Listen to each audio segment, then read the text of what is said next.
Hello, hello. Hey, Simply Sarah, good to see you. What's up? If you are on YouTube or Facebook, make sure that you are speaking when you come in the room, or I will not be able to see you. So make sure that you come in and say hello if you are on YouTube and Facebook. What's up? Christine is fed up. Hey, John Wesley. What's up, Lee? Bessie Pitts, nice to see you. Hello, Seductive Teas. Good to see you as well. Hey, Danielle, Denise. Good to see you. Kay, Dan, Bridget, DJ, Josh. Good to see everyone. What's up, Ivy? Charletta, Danielle, Constance. Woo, you guys are going fast now. Fast now. Hey, Sherry. Hey, Cam. Hey, Brittany, BJ. Oh my gosh, real fast, real fast. Hey, Amanda. I'm not going to be able to get everybody. So just know. Hey, Brianna. I know it's been a very long time, right? What's up, Helen Wills? Good to see you. So for the person who said something about being paid for lives, yeah, I just logged on and saw the thing. What's up, Crystal Legit? So yeah, there's a new thing for lives is what it is. What's up, coolest mom ever? How are you? Hey, Mr. Do It Anyway. Hello again, Dilgrave. What's up, Ronna? What's up, Mary Shaw? Nice to see you. Hey, Donna Ski. All right. So if you are on YouTube or Facebook, please make sure that you speak, that you say hello, that you say hi, and all the things. I'm going to try to move this over there so that we can do it. What's up, Patty Flanagan? Nice to see you. Hey, Lynn. Hey, Lisa. Good day. Good day. Hey, Emma. What's up, Texas? Oof. Juan, Carlos, Diego. Let's see. I am trying to see. Do me a favor, Juan, don't spam the comments, okay? Hey, Conchita, good to see you as well. What's up, Buchanan? Hey, Saf. What's up, Eloise? Hey, Tammy Lyons, good to see you as well. Hey, Lisa, 614. Cynthia, good to see you as well. Veronica, nice to see you. River Ray. Hey, Susan. All right. So I want to go ahead and things are moving really fast in the comments. So I can't see everything. What's up, Cheryl? So for those of you guys who are asking, yeah, I'm feeling better than I was. I don't know what was going on over the weekend, but literally if I ate, I felt nauseous. It was yuck. But I am feeling better today. Managed to get a new podcast episode out yesterday, which is kind of tied into what we're talking about here. Right, Peacekeeper. Hey, Lori, good to see you as well. What's up, Sarah? What's up, MBW Sherry? Hey, St. Bart. Hey, Marky. Good to see you. All right, so let's dive right into this thing. So first, if you are new to me on TikTok, or even in YouTube or Facebook land, right? I tend to have more, how shall I say it? Interesting chatters in TikTok world. What's up, Deborah Richards? Than I do on YouTube and Facebook. And when I say interesting, I'm being uber polite. But if you are new to me, what's up, Macaroni in the House? Tell Sue I said hello. That reminds me, we need to check on Jen Yaya. I need to check on Jen Yaya. Thanks, Jackie Brown. Thanks. I appreciate that. All right. So let me just say this to everyone. If you are new to me, I only ask for 4 things while you are in my life, right? It is not that you agree with me. It's not that you, all of that. What I ask is that you, number 1, be respectful. Number 2, don't use slurs in the comments because slurs will get you muted and booted from my live. 4, don't spam the comments. If you've got something that you want to say, you can say it, but please don't say it 3, 4, 5, 6 times, right? And then last one is do not type in all caps. All caps are for moderators. All right, Cheryl, I'll give her a buzz today. So all caps are for moderators, okay? And so I just need for everybody to follow those guidelines and we will get along just fine, right? Even if we disagree, we will disagree respectfully. That's it, okay? So for those of you guys who are subscribers and we were supposed to watch 13th on Saturday and I was ill, we will reschedule for this week along with Stamped from the beginning. What's up, Cheryl? Good to see you. So we'll do that. I'll get that back on the calendar. Like I said, I just did not feel good at all. Yeah, every time I ate something, I was like, what's up, Stacy D? Get in the place to see. Appreciate the video that you sent me, by the way. So thanks for subscribing, Tori. I appreciate it. All right. So folks, that's it. That's all I ask for you to do. And I'm going to tell you right now that this might be, and we might have less trolls on TikTok because they might not understand the correlation between James Baldwin, Kendrick Lamar, Samuel L. Jackson, and Ronald Reagan and Lee Atwater. They might not even know who Lee Atwater is in this page. So what I would say is if it is a slur, you can go ahead and block Health and Happiness. If it spam, wait for the 3rd offense. If they're saying the same thing the 3rd time, then go ahead and And I'm just telling the truth, Brianna, right? So if they're spamming the comments, after the third time, right? So give them a warning first and then moot, and then we'll boot after that. What's up, Fighting for Par? Haven't seen you in a minute. What's up, Lisa Feldman? All right. So, hey, Linda, good to see you. All right. So let's dive in. So how many of you guys, would you post the link for subscribing again? Yes, Carla, I will do that. Yes. Because I'll shoot it to you when I'm over from here. Because it's hard for me to do it when I'm on Restream, but I'll send it to you. Thank you guys for subscribing. I appreciate it. All right, so let me just go ahead and kind of give you the gist of things, okay? So I am following. How many of you guys actually subscribe to, download, or follow the podcast? The podcast is The Danny Cook Show, and it is on pretty much whatever your podcast streaming platform is, that's where you can find it. So whether you are on Podbean, Apple Podcasts, Pandora, iHeart, Spotify, whatever, it's there. Okay. So I put up a new episode yesterday.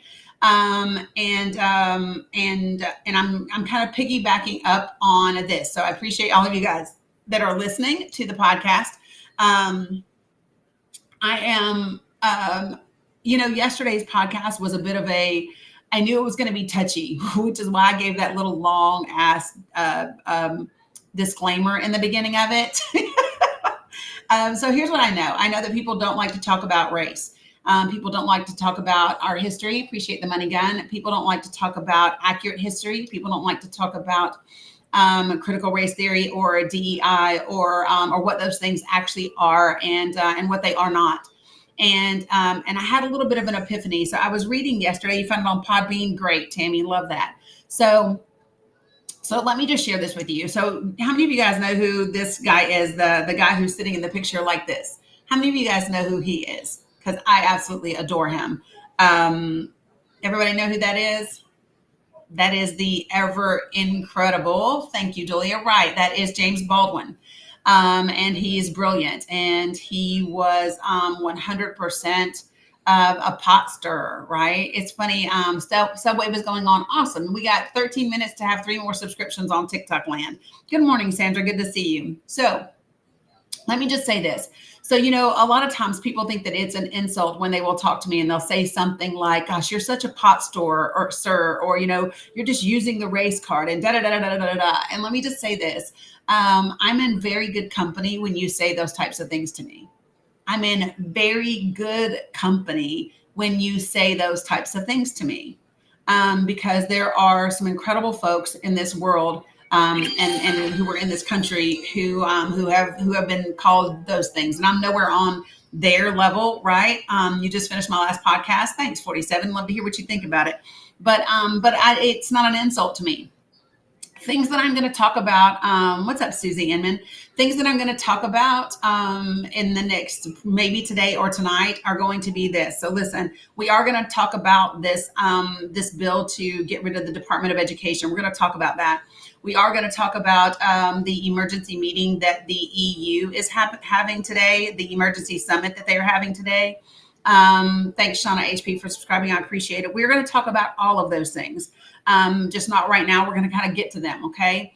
Because I already had this plan to talk about. Appreciate it, Conchita.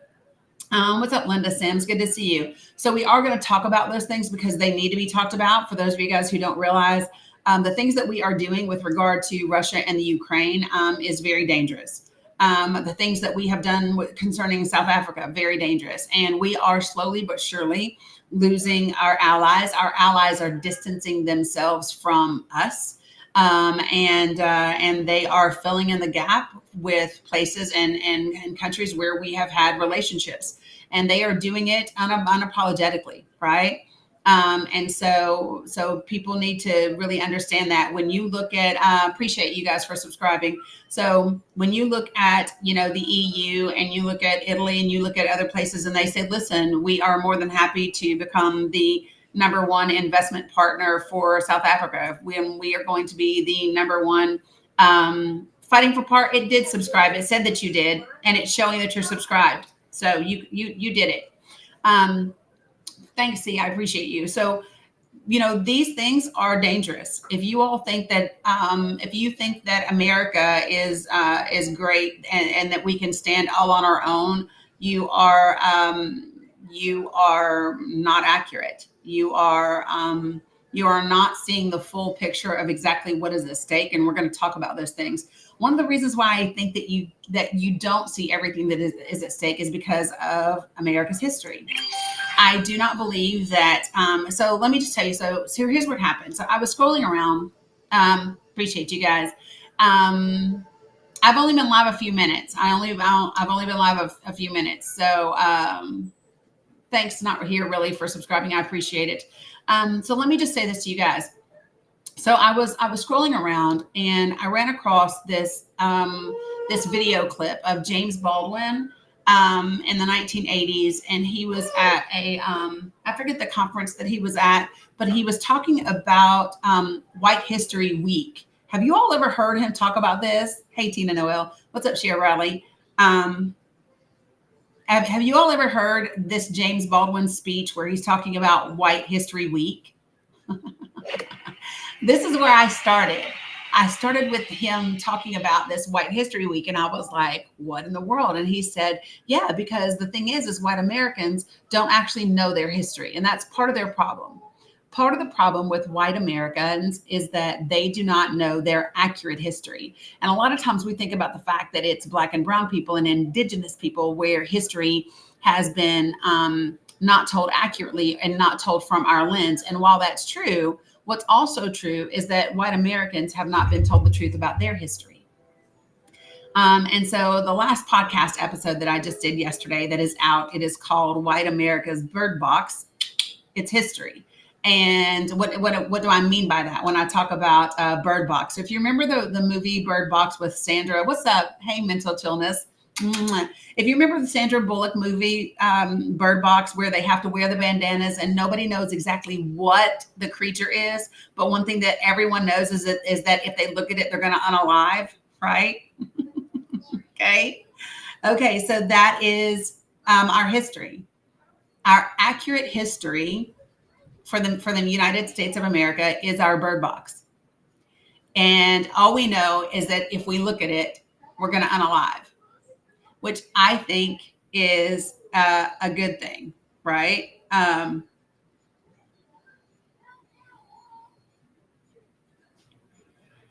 So thanks, I appreciate that. So let me just say this: what is a beautiful thing about America as it currently is? What's up, Teresa? Not surviving it, right? Not looking at it. If we look at our history, is great, because America as it exists today, I don't think that we want it to survive.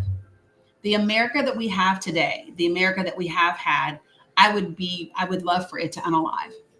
I would love for us to create something new. So first thing I want to do is I want to share with you all this writing that I came across from James Baldwin. Hey, don't jump on your sister, okay, sissy? Okay, just be careful. Okay, thank you. So I want to share with you this writing that I ran across. It's from 1967. Okay, it's from 1967, and James Baldwin has written it in response to something that has been written in the Liberator magazine in Harlem. Right? Yeah, Chelsea, I'm just saying. So let me give it to you. All right, so listen, here it goes. The name of the article is called, the name of the letter is entitled Anti-Semitism and Black Power.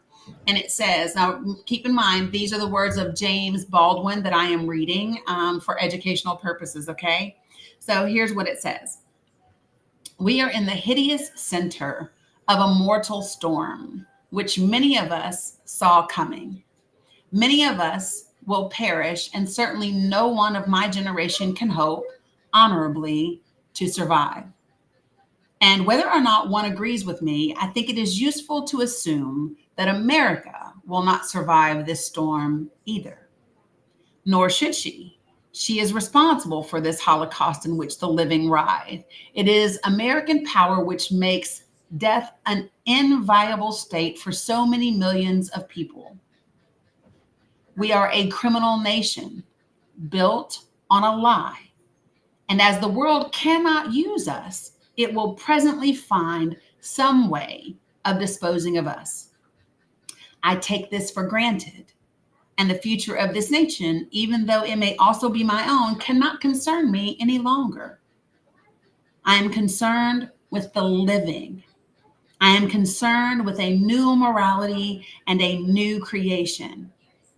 I hope I do not sound literary. In any case, I mean what I say. I really believe that it is possible for human beings to make the world a place in which we all can live. I think I understand, in spite of my limits, for I know my own limits more than anyone else can know, and no tribunal frightens me. I am my own tribunal. A great deal about the crisis which we, Black in America, are now enduring. The crisis has been produced by the history of Europe and the brutality of the Christian church. And I think it is very important to bear in mind that whereas we, Black, are enduring a crisis, the descendants of Europe and the defenders of the faith are witnessing their doom. Indeed, they are graceless, but they are human. This is hard to remember. I know how hard it is. But if one does not remember it, the battle is for nothing. I think I know how white America operates to destroy the Black integrity, and not by accident, but deliberately. You will observe, I hope, that in doing this, it has also destroyed its own integrity. I hope you will understand me, and I hope you will believe me when I say that I would rather die than see the Black American become as hideously empty as the majority of white men have become. I would like us to do something unprecedented, to create ourselves without finding it necessary to create an enemy. But since we are surrounded by enemies, I think I should spell that out. A Black high school dropout in Watts, for example, has every reason to hate the police, the lawyers, the judges, the priests, the teachers, the bosses, the landlords, the mayor, the governor, and Ronald Reagan. I do not shrink from asserting that the human value of these people can only exist in the sight of God. And happily, I am not God, who is also, in any case, and not a moment too soon, about to go out of business. But he has no right to hate the governor's child. And no one has the right to teach him to hate. So good. I think that we, human beings, must try to change each other. I am perfectly aware that nothing will ever change Governor Wallace or Senator Eastland, but it is the system which created these people and gave them their power which must be isolated. Um, um, Hold on, she ran past me. It is the system which created these people which must be isolated, anatomized, attacked, and destroyed. And I think we must be very clear-headed about this. For no people have ever been in a revolutionary situation so bizarre.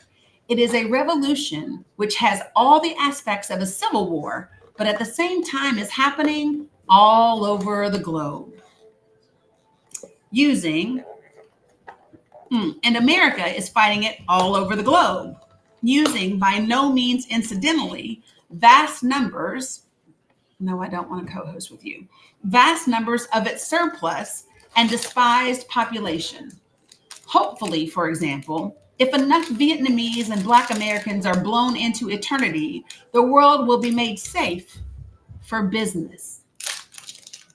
There is a very good reason, after all, why the government, which could so severely comprise the Cuban economy, can do nothing whatsoever to intimidate the South African economy. A revolution in South Africa would have a terrible effect on Wall Street and on the Bank of the Holy Ghost, which latter institution stands, as you know, in Rome, the monument to what is probably the most extensive, successful, murderous, and blasphemous enterprise in the history of mankind. If the bank of the Holy Ghost should fail, the heathen could no longer be saved. And you remember, I hope, how desperately we heathens long for salvation. Well, then, the nature of the enemy is history. The nature of the enemy is power. And what every Black man, boy, woman, girl is struggling to achieve is some sense of himself or herself, which this history and this power have done everything conceivable to destroy.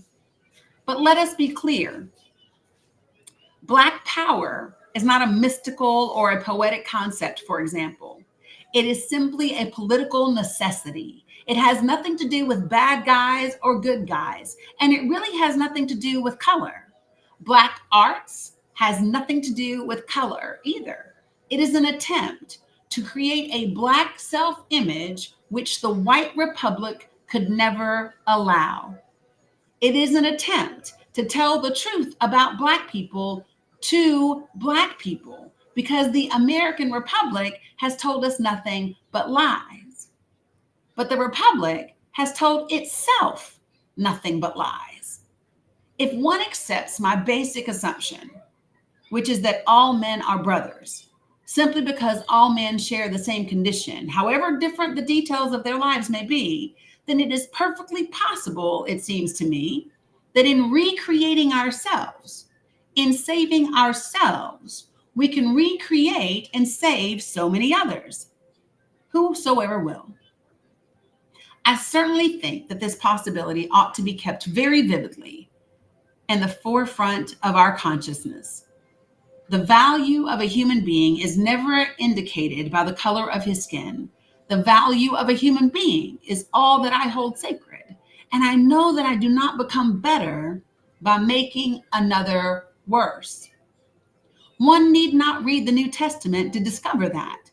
One need only read history and look at the world. One need only, in fact, look into one's mirror. The specific reason for this rather long letter is the series of articles concerning the Jew in Harlem in Liberator magazine. I think it is most distinctly unhelpful, and I think it is immoral to blame Harlem on the Jew. For a man of editor Dan Watts' experience, it is incredibly naive. Why? When we should be storming capitals, do they suggest to the people they hope to serve that we take refuge in the most ancient and barbaric of the European myths? Do they want us to become better? Or do they want us, after all, carefully manipulating the color, Black, merely to become white? So what I'm reading from, that is James Baldwin from 1967. He wrote it in Bebek, Istanbul, Turkey. And when I read this yesterday, it really gave me pause, right? It really made me stop and think. And I took this bit by bit and went over it. And I started to think about the similarities between what he said then and what we are experiencing today. And I've done that a lot recently with older writings, even with, it's called, hold on a second, it's called Anti-Semitism and Black Power. It's James Baldwin. And so, why is there so much arguing in here? So, Mac, I just requested you to come up to the panel. I just need to go ahead and talk to you because you're very distracting in the comments. So let's have a discussion about all the things that you're saying. Let's just go ahead and get that out of the way, Mac. I sent you an invitation. All you have to do is hit accept and then come up here. And then we can talk. Let's do that. What's up, I Don't Post? You're welcome, Plant Girl. Mac, where are you?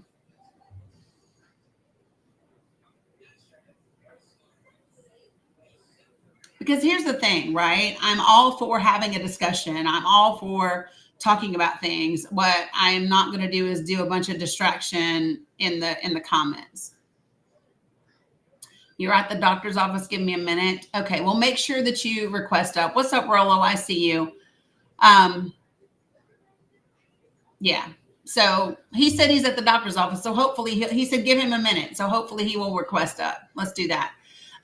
But here's the thing. So when I was reading, thanks, Adrian, appreciate it. So when I was reading this yesterday, it made me stop and think about so many of the similarities that exist in this document that also apply to today. And the same is true of several other documents that we've looked at in history, right? It's funny when we've looked at the very first Federalist paper written by Alexander Hamilton, right? Gemini, you don't have to mute him. You don't have to mute him. I'm going to give Mac. Mac, tell me how many minutes you need. Tell me how many minutes you need to be able to join the panel. Appreciate you guys for subscribing. Tell me how many minutes you need, Mac. We'll see. He might come up, you guys. Just be respectful and let's see what he does. Right? So, in addition to that, so you guys remember we've looked at documents written centuries ago, right? From a memorial and remonstrance written by James Madison to the very first Federalist paper written by Alexander Hamilton, right? When it came to, when it comes to even this piece by James Madison, by James Baldwin, there are so many different pieces to this.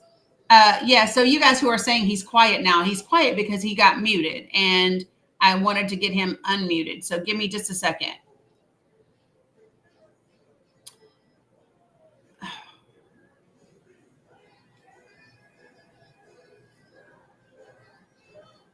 I unmuted him just now.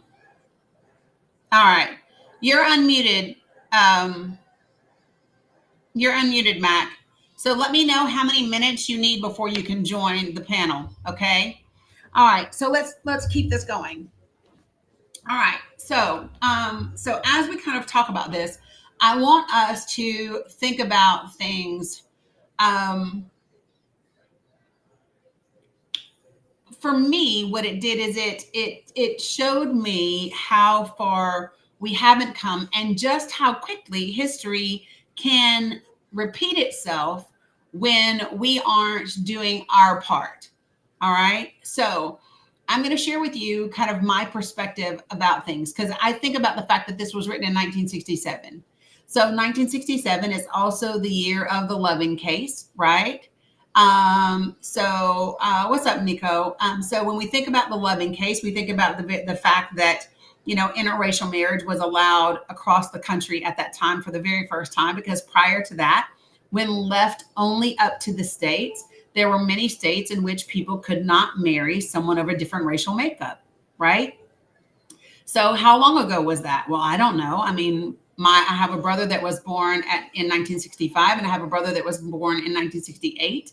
My parents got married in 1964, and they had to get married in Washington, D.C. because they couldn't get married in other states, right? So the Loving case is not that long ago. When people say, "Oh, all of these things are such a long time ago," they're not that long ago, and especially they're not that long ago when we have legislation today that is being put in place, which people think is only targeting members of the LGBTQIA community, but they also impact interracial couples. They also impact lots of different types of people and different things.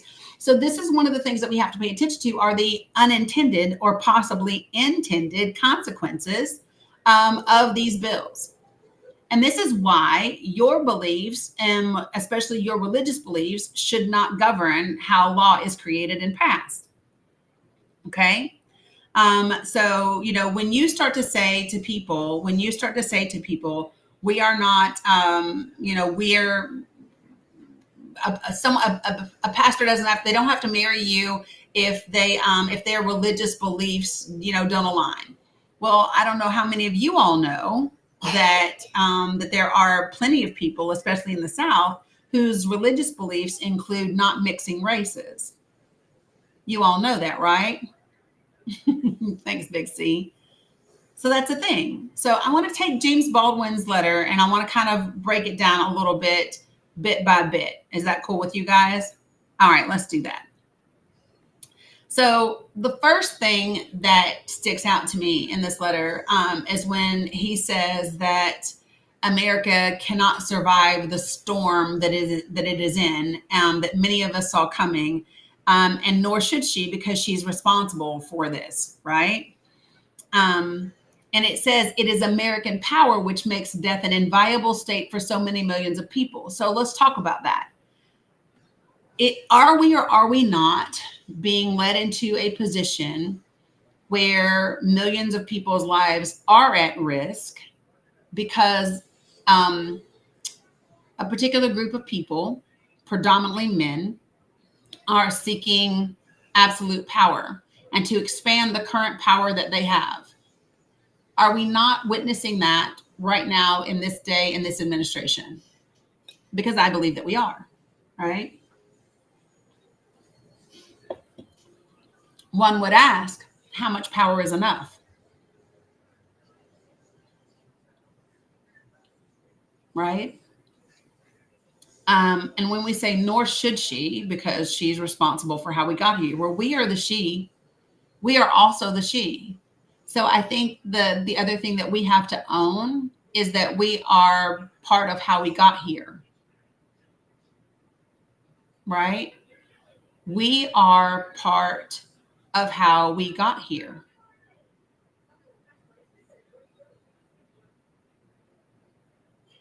See, everybody got real quiet for just a second. When we say that America should not survive, nor should she, because she's how we got here.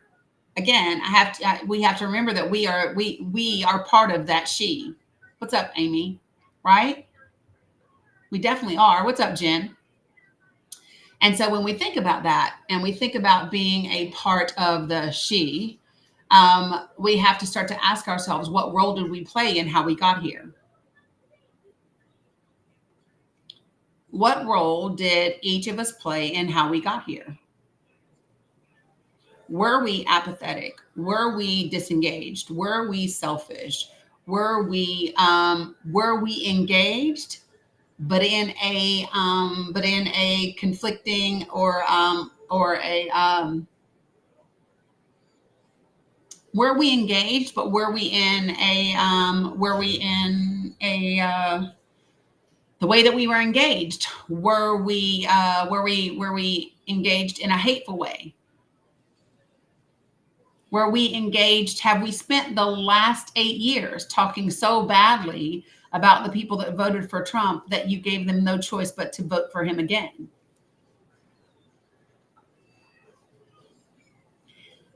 These are all just little pieces that I'm asking us about, right? Were we so divisive that we never brought it back in?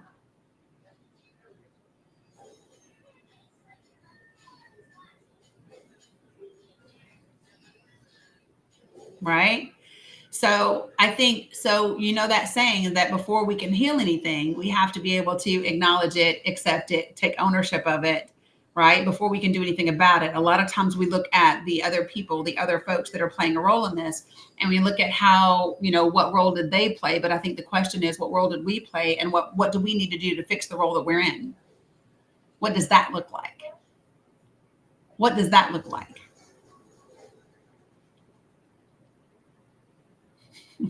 Everybody doesn't, we don't really like that part, but that's part of it, right? It's what role did I play in how we got here? And I was thinking back to the time period when I wasn't as engaged in quote unquote politics, right? And I think back to some of the things that I now know of, right? The things that were happening in Three Strikes You're Out, and things that were happening with the war, the attack on party favors, right? When I think about all of those things, even in 2008 I wasn't like super into politics, so the whole housing market crash and the whole bailout that was done by the government and all of that. Oh, hold on. She's got chocolate on her hands from her granola bar. Here, Sissy. Oh, you got it?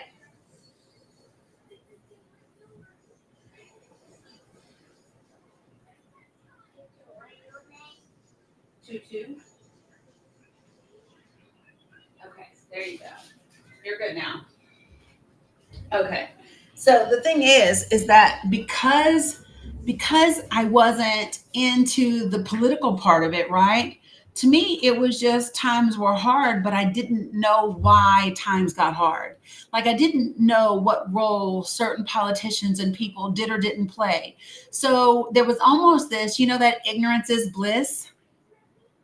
It was almost this, oh, well, this is just how life happens. What's up, Alex? This is just how things happen sometimes. But now being engaged and being and seeking knowledge, now you understand who's at play, who's putting forward legislation, who's taking campaign donations for such and such and such and such, and like all the things. And I think that that's what's happened to so many Americans. When many Americans say it doesn't matter who's in office, it's because they just experience the ups and downs regardless. And because they're not engaged and because they're not informed about what's happening when it's happening, it's just part of life for them. They don't tie those two things together, right? So we all have to start to take ownership about what does it mean to right, people are too busy surviving. And I have said this so much, Jackie Brown. So this is what I say. When you can keep people living paycheck to paycheck, when you can keep people worrying about how to afford their groceries, their medications, their rent, and their children in school, when you can keep people in that current state of simply surviving, right? When you can keep people in that state, you can get away with just about anything, because it's not that those people don't want to know, although I'm sure some do not. It is that they do not have the bandwidth to know. They do not have the bandwidth to spend the time or the energy. It takes all of their energy to work their two jobs. It takes all of their energy to get food on their table. It takes all of their energy, right? And all of that is trauma, right? All of that is trauma, Amy, right? When you can keep people traumatized, when you can keep people under, how can I say this? When you can keep people without having access to healthcare that benefits them. Right, Adrian, they don't have the opportunity to wake up, right? I'm good, English. How are you? So it's just, I'm only in the first couple of lines of this thing, right? So let's keep going and let's take a look at this. So he says, so this part right here, I literally could have stood up and like I was in church and had a little dance and threw my fan up in the air, because he says, we are a criminal nation built on a lie, and as the world cannot use us, it will presently find some way of disposing of us. So I stop and I think about that a little bit. What do we offer the world? What does the United States of America offer the world? What do we have that the world needs?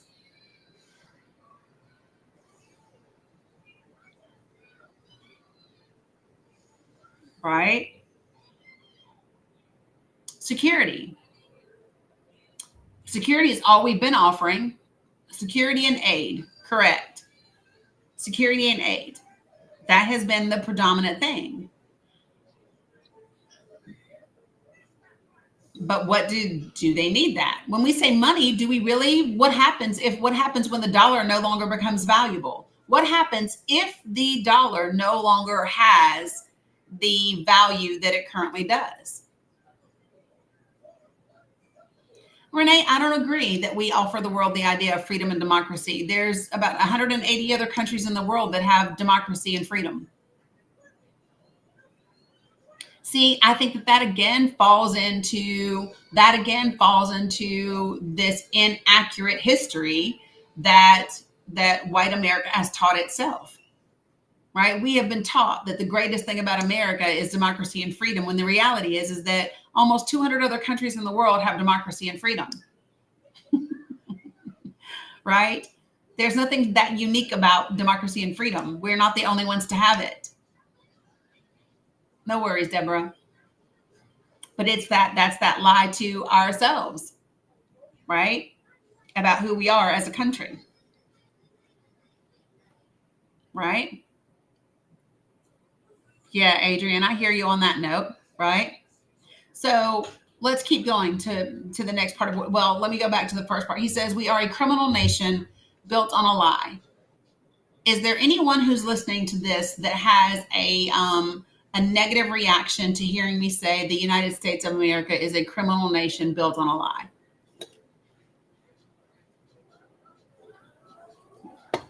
Anybody have a negative reaction when I say that?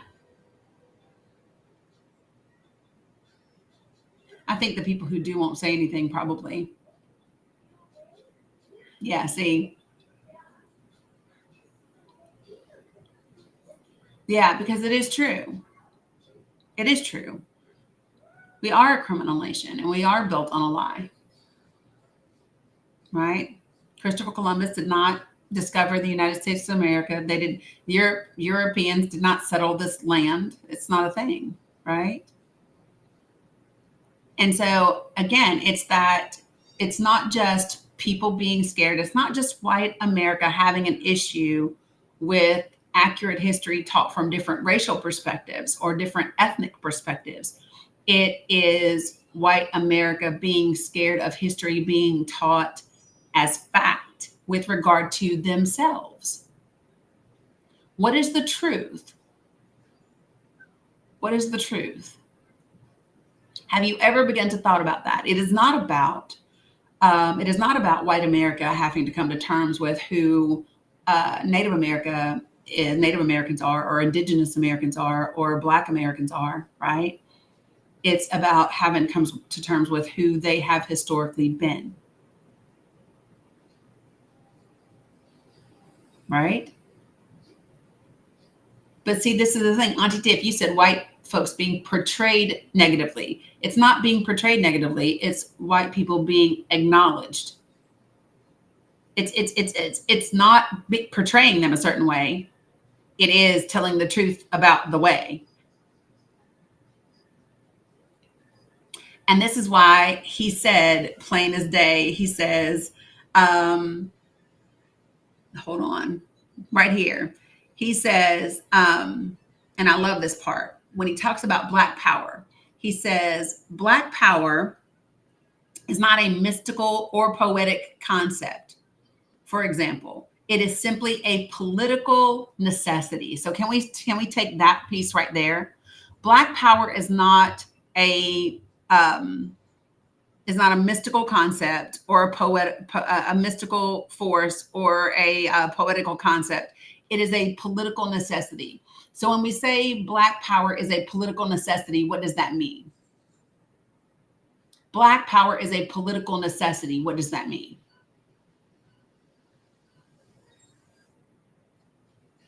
And how do we walk in it? And what does that mean? I don't think that you can take it if you take it separate from the other statement that he made. And the other statement that he made, I believe, is the part that's going to make some people go, ooh, right? Because this is what he says. He says, I hope you will believe me when I say, he says, I hope you will understand me. And I hope you will believe me when I say that I would rather die than see the Black American become as hideously empty as the majority of white men have become. That's what he said. So I read that and I thought, ooh, people can be real mad when they hear that, right? Right? And here's what I know. Full people don't make other people worse. People who are full don't have to degrade, condemn, demean, deport, lock up other people. Well, Angel for Life, I would ask, what do you think it means? What do you think it means when James Baldwin says, I hope you understand me and I hope you believe when I say that I would rather die than live to see the day when Black Americans become as empty as the majority of white men. And I want you to think about the 1960s, 1967, the time in which he wrote this letter. The time in which he wrote this letter. What is the emptiness that he witnessed amongst the majority of white men? Right, Blue Honey Pot, Clarence Thomas would be a prime example.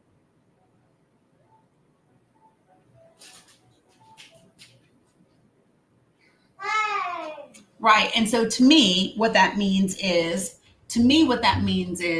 witnessing a time when Black Americans are willing to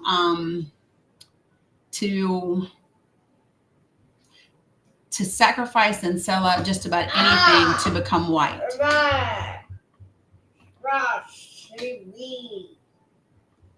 Yeah, you can watch TV. So think of this. He talks about, do you remember what he says? He says, hey, Sissy, you can't be loud. Tutu's working. Okay, well, look on the floor. See if it's over there. See if it fell on the floor. So he says, is the desire for us to become white. And I want you to think about, can we do this? Can we look at Black celebrities before they became wealthy? Can we look at what does it look like? Let me help her find the remote real quick. Can somebody come up and just give me a break real quick so I can help her find the remote? Give me a second, folks. I just need to get somebody to let me take a break for a sec.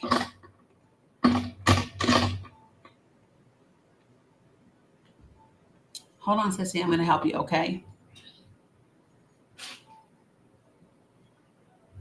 Awesome. Thank you, DeBoss. Okay. Good morning. Good morning, everyone. How's everybody doing on this Monday? Hopefully everybody had a great weekend and are enjoying the information that Danny's sharing with us as always.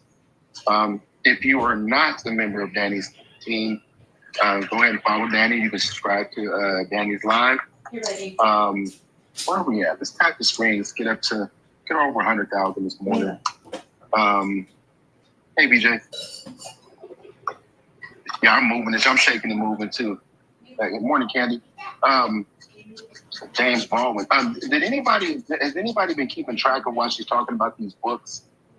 What books are being pulled out of libraries? We want to be aware of making sure we can continue to get to these books and this literature. And I believe it's just federal libraries, but we still need to be aware of what's going on with our libraries and being able to get to this content. I think it's very important. We have 325 people in this live. If you've never been into Danny's Live or this is your first time in Danny's Live, just a quick reminder, no caps in the comments. Don't spam the comments. Make sure that you're respecting people within the comments. If you have something to say or you want to talk to Danny herself, just request up. No slurs of any kind or you will be muted and or booted. Happy Obama Day. And just understand that we are trying to continue to move forward. There's a lot of work that needs to be done. There's a lot of court cases that have been filed to block some of these executive orders. So we need to continue to build. We need to continue to be vigilant and stay aware of what's going on. And I know there's a lot of lives out there, but this is a tremendous opportunity to learn a lot about great sources that Danny always provides, and continue to support her and continue to stay vigilant in the information that she's giving because not everyone gives it. So it's a great source. Go to her link tree to read up on damn near any and all things. I know that may be an overstatement for most people, but I believe that to be true. And with that being said, Dee, are you ready? Did you get something to drink? Yeah, it's right here. I'm good right now. Thank you, Michael DeBose. Titan good. Everybody good? Yep, everybody's good. Appreciate you. Yeah, which we're going to go. So let me just tell you where we're going. Thanks, Michael. I appreciate it. So where we're going from here. So once we get into this, we're going to go from Baldwin to Lee Atwater to Kendrick to immigration, and maybe some things that people just weren't really aware of that I want to kind of lay out for people, because I hear all of this thing.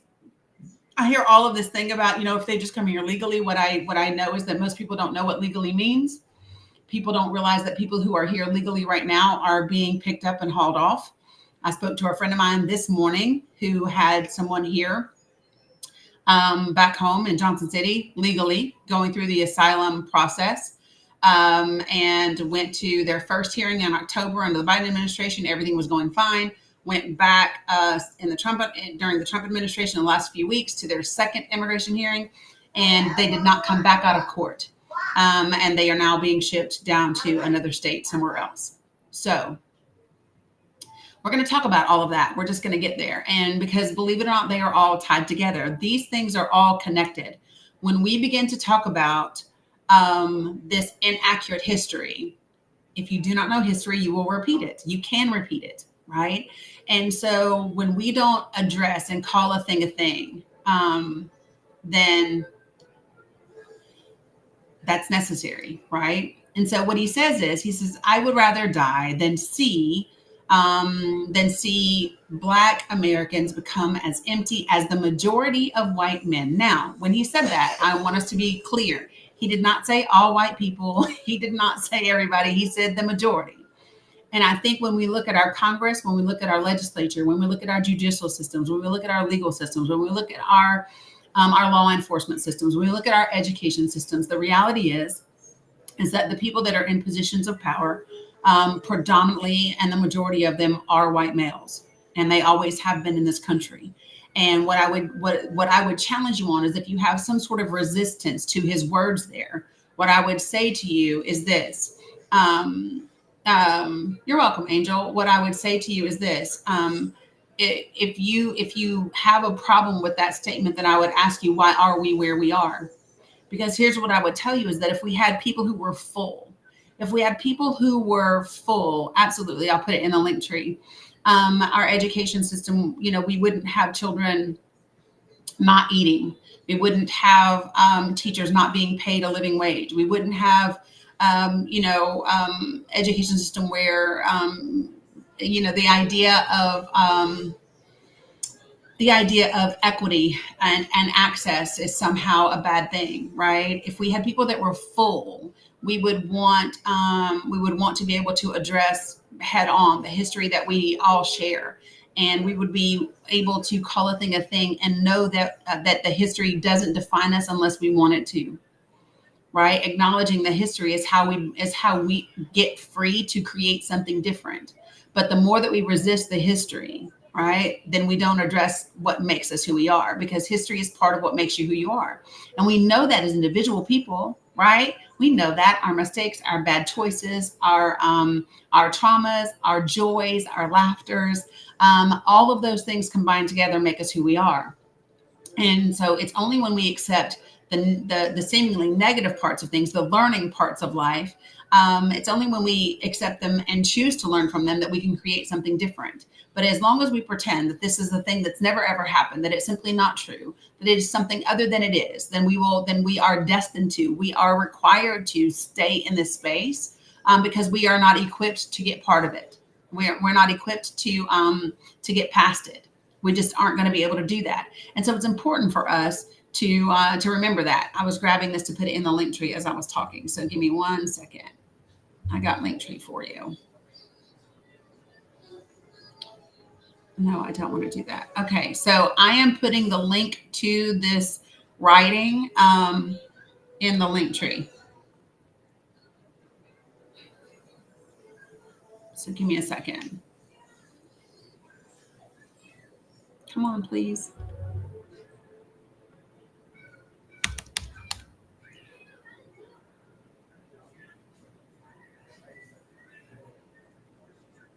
Okay. James Baldwin, anti-Semitism.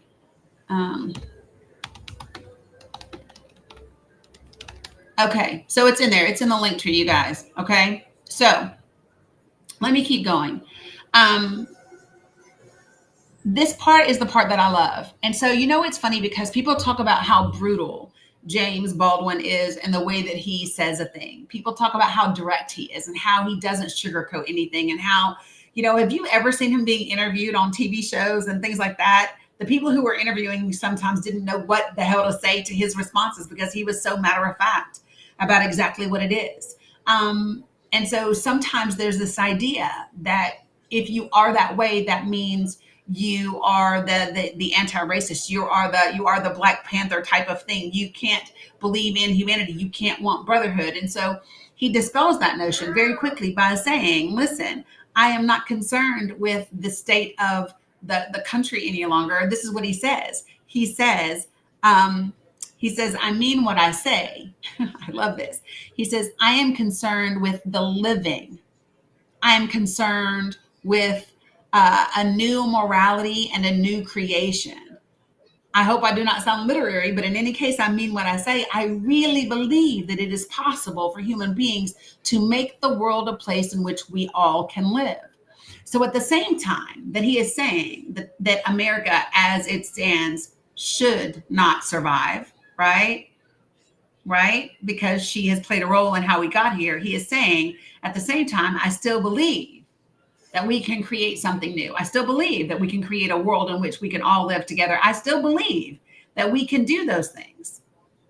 And to me, that's the beautiful like mixture of things that seemingly don't go together. His brutal honesty, his brutality, saying, I'm no longer concerned, even though it might mean, the death of me. I'm no longer concerned with the death of America. I'm concerned with the living.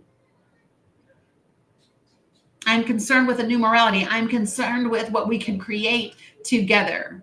So powerful. It's so powerful, right? Um, and when he says, so this part right here is the other piece of it. And this is where people, you have witnessed people get very upset with me lately when I talk about religion. But when he says this, he says the crisis has been produced by the history of Europe and the brutality of the Christian church.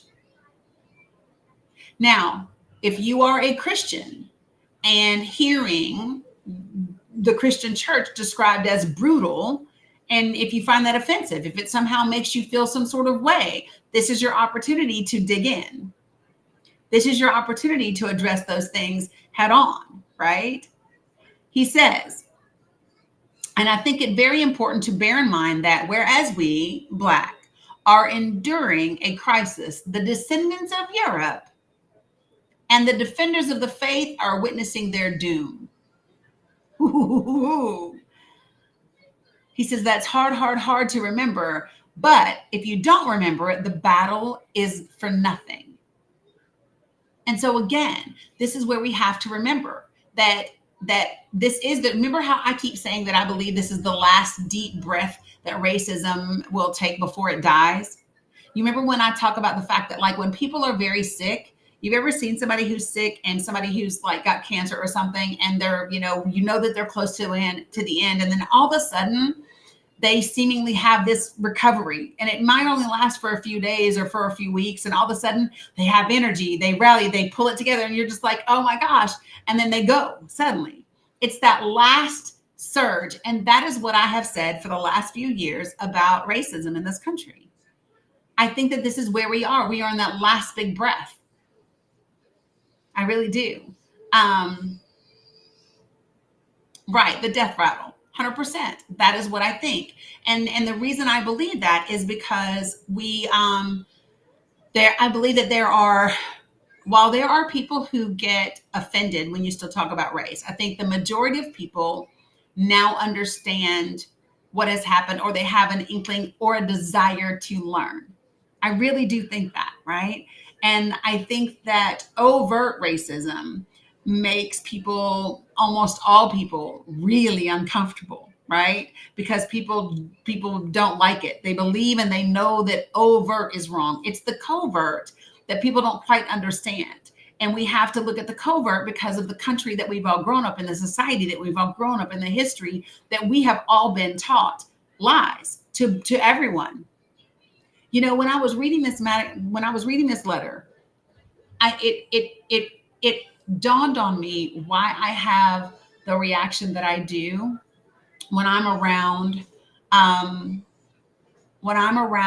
especially when I'm around Black women who have gone to like HBCUs, or they've been raised in like Black community and things that I just did not get to experience, right?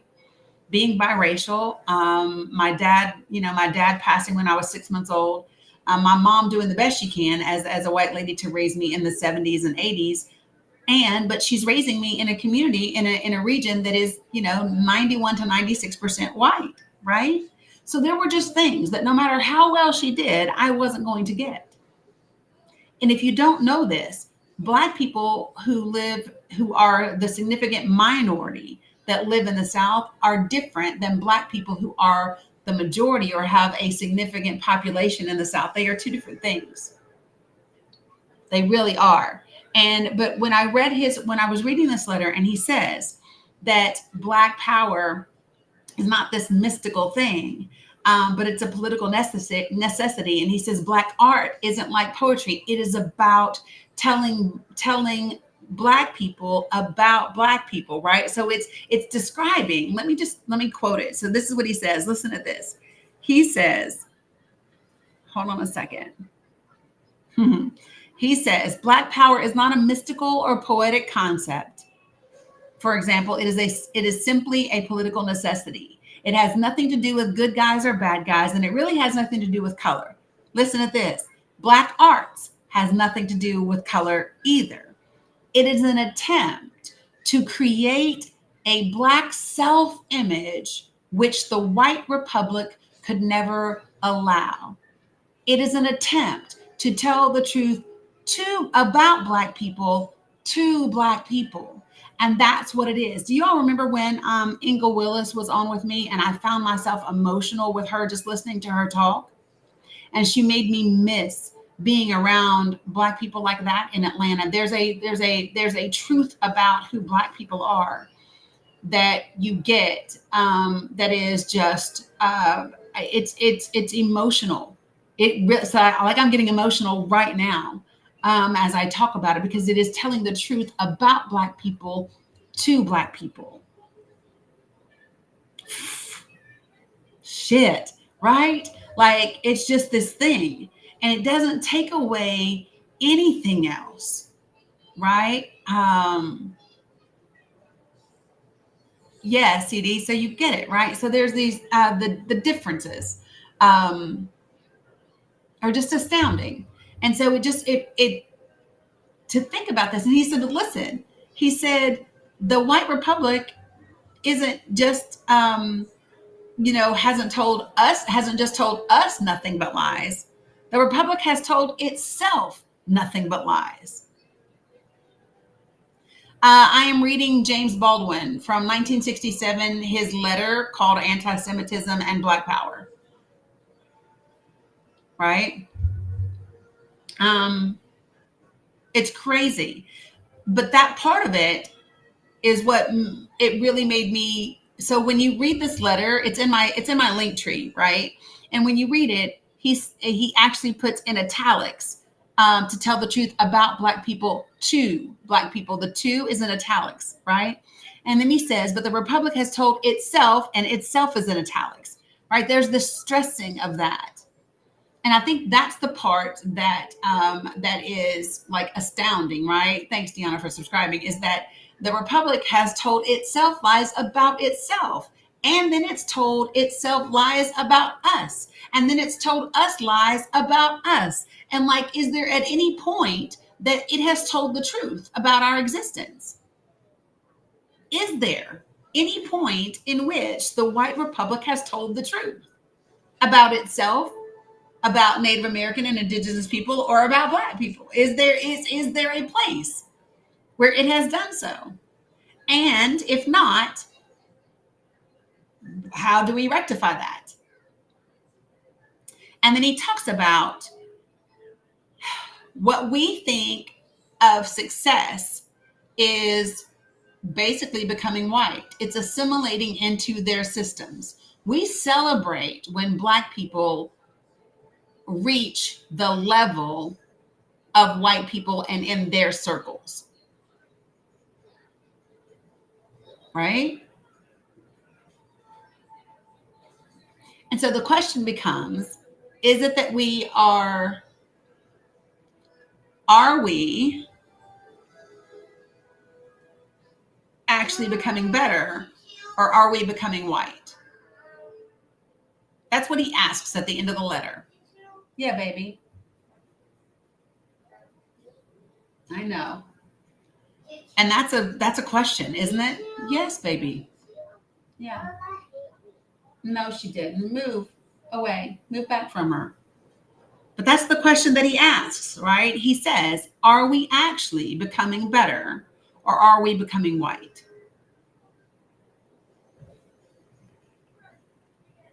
And I think about that, and I think about the wealthiest and richest of Black people. And what do you think about them? Because I'm going to give you an example. For me, there's a difference between Denzel and Oprah. For me, Denzel Washington is still the epitome of Black. That's a Black man. Denzel Washington is a Black man. He's rich, but he has not become empty.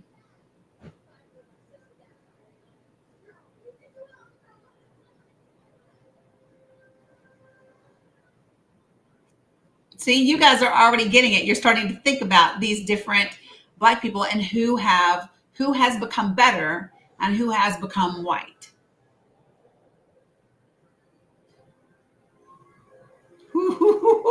Right? Uncle Sam, right? You look at Samuel L. Jackson. He's never changed, right, Linda? You see what I'm saying? Who has become better and who has become white? And I will tell you, sometimes for me, it's about, okay, so there's one thing about, so it's one thing to support a candidate like Oprah does. And there's another thing to call a thing while supporting a candidate. So if you only support a candidate in a way that doesn't get you kicked out of the white club, I don't know that I respect your support. I don't care how much money it comes with. If your level of support, if your level of authenticity, if your level of Blackness is only a level that doesn't get you kicked out of the white club, then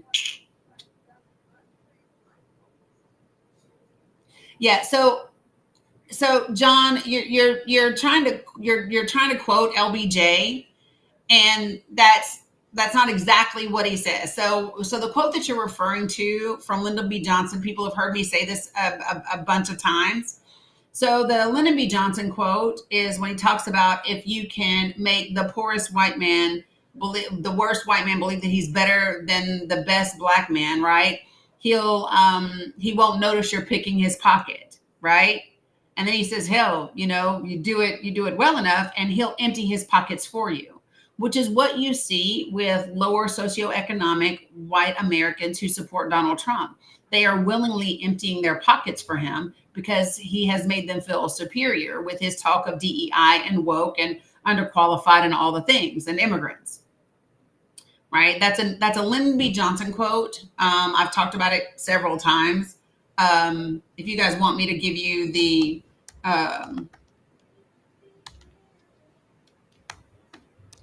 on, I'll give you the quote. Here it is. Here's the full quote. If you can convince the lowest white man he's better than the best colored man, he won't notice you're picking his pocket. Hell, give him somebody to look down on, and he'll empty his pockets for you.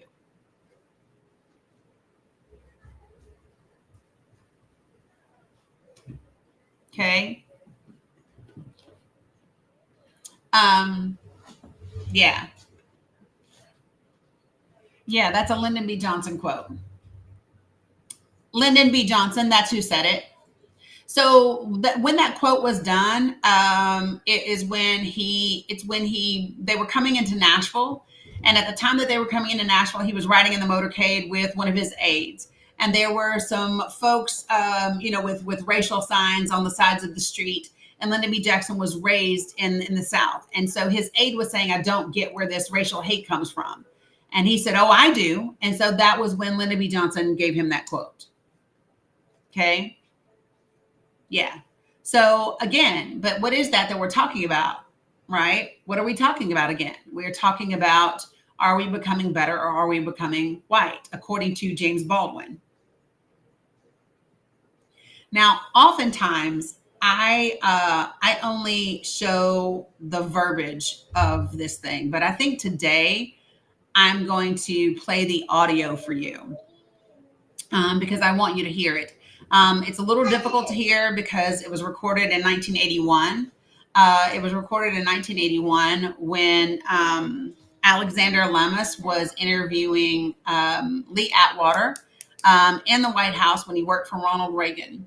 And so for those of you guys, oh, thank you, Candy Kiss. I appreciate that. So for those of you guys who are familiar, if you've been with me for a while, I know that you absolutely are familiar with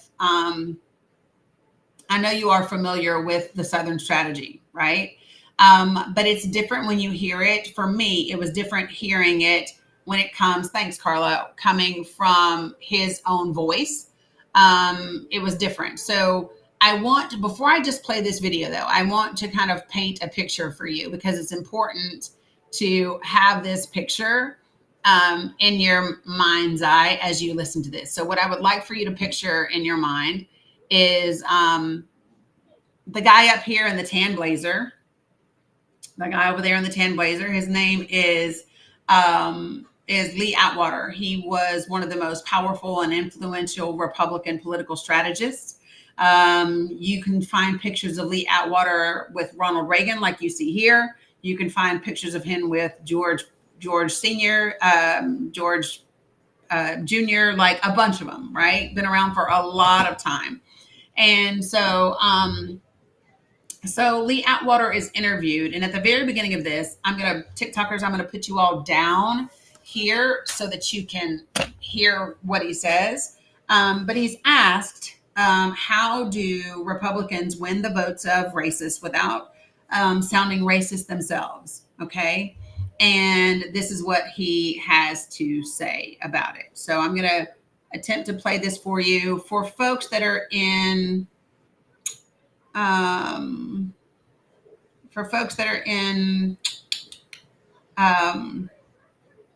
YouTube and Facebook world, I'm going to actually share it with you so that you can see it on the screen. So you should be able to see it. Yep, perfect. Okay, so here we go. You ready? So this is what the video says. And in the very beginning, you will hear him. He's talking about, he's going to say it as if he's a psychologist or whatever. And he says, I'm not. And then he asks them, he says, you're not going to quote me on this. And they tell him that he won't. So TikTokers, let me TikTok doesn't like for me to play videos. So, but the link to this is already in my link tree. All right. So here we go. And I'm going to read you the part that it puts on the screen first. In 1981, the legendary Boodle campaign consultant Lee Atwater was working in Ronald Reagan's White House when he was interviewed by Alexander Lamas.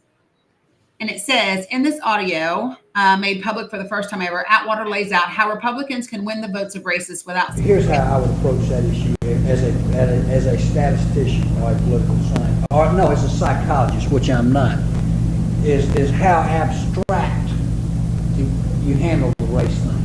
In other words, you start out, and now y'all aren't quoting me. You start out in 1954 by saying nigger, nigger, nigger. By 1968, you can't say nigger. That hurts your backfire. So you say stuff like force busing, states' rights, and all that stuff. And you're getting so abstract now. You're talking about cutting taxes, and all of these things you're talking about are totally economic things. And the byproduct of them is blacks get hurt worse than whites. And subconsciously, maybe that is part of it. I'm not saying that, but I'm saying that if it is getting that abstract and that coded, that we're doing away with the racial problem one way or the other. You follow me? Because obviously sitting around saying we want to cut taxes, we want to cut this, and we want is much more abstract than even the busing thing, and a hell of a lot more abstract than nigger, you know. So All right. So one of the reasons why, let me get back to the screen real quick, is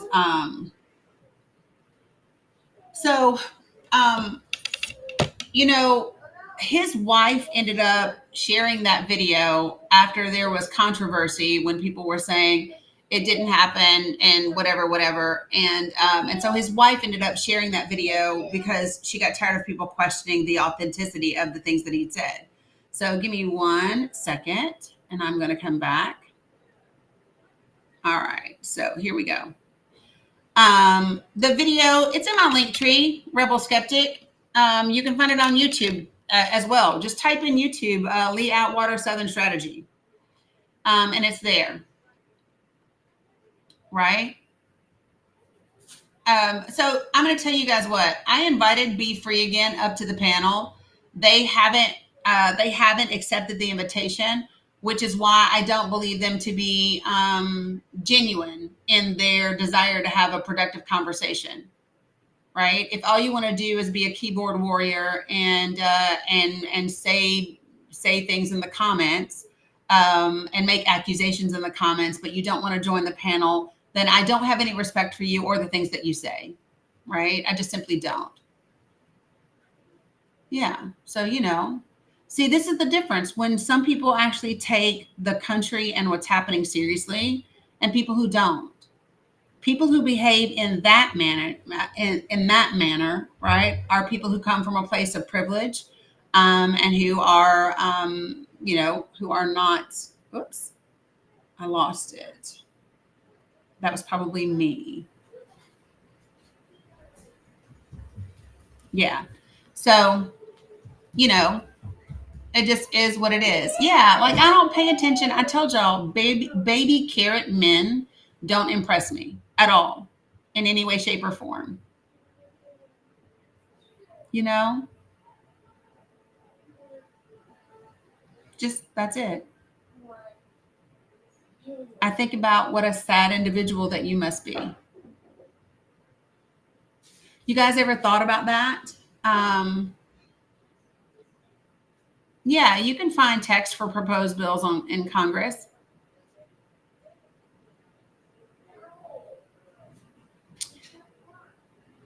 Yeah. Yeah, Linda.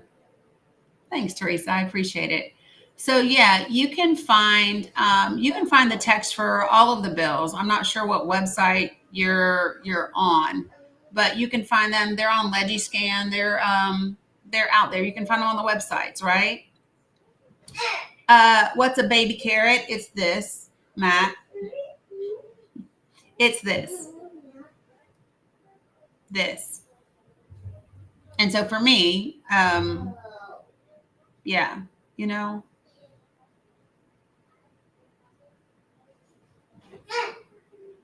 that's what it is. Okay, don't. Thank you. Yeah, it's this. Yeah. So, you know, here's the thing, right? When I come in, I see, be careful. You know, when I start these lives, this is what I tell people, right? Is just simply be respectful, right? Don't use slurs. Don't spam the comments and don't type in all caps. Those are the things that I ask. And when people don't behave that way, and like him saying, oh, you're editing the video. No, I'm not. And I don't have to. And that's why I give people the links to things. So this is the difference between me and maybe other folks that maybe you have followed or maybe you have seen. If I'm going to tell you something, I'm going to give you the link or links to back it up. You know, that's what I'm going to do. And I tell people all the time, you don't have to believe me. Go look for it yourself. Go look for it yourself and see what you find. Okay. Anybody who knows anything about Lee Atwater and the Southern Strategy knows that it just is what it is. This is not a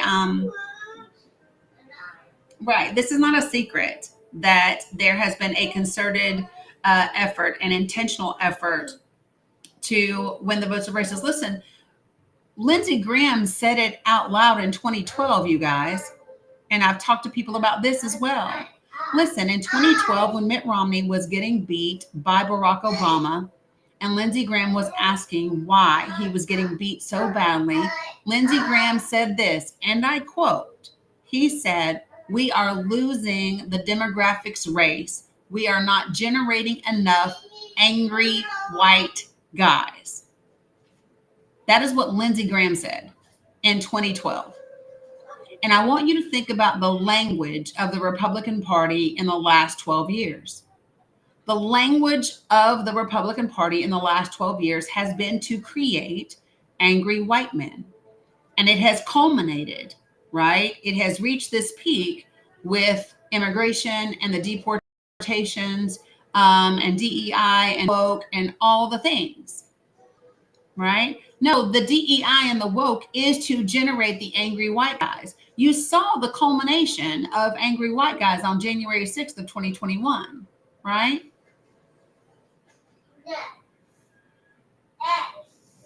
And here's what I want you to notice is he didn't say we're not generating enough angry. He said we're not generating enough white voters. He didn't say we're not generating enough white male voters. He said we're not generating enough angry white men. Yes, baby. Okay.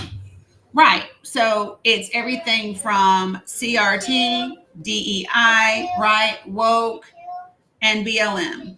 Yeah, baby. Oh, and Antifa. Let me not forget that. Yes, baby. Okay, give me just a second. Exactly, Patrice, and it's the Tea Party that took over the Republican Party. I mean, that just is a thing, okay? Now, what's the good news? Okay, feed them. What's the good news, though? Let me just tell you all, can I give you guys like a little silver lining to this? As hard as they have worked for 12 years, and they've worked hard, as hard as they have worked for 12 years, they still only won by 1.4% to a candidate that only campaigned for 107 days. Can you imagine? You've worked that hard for 12 fucking years and you still only won by the skin of your teeth.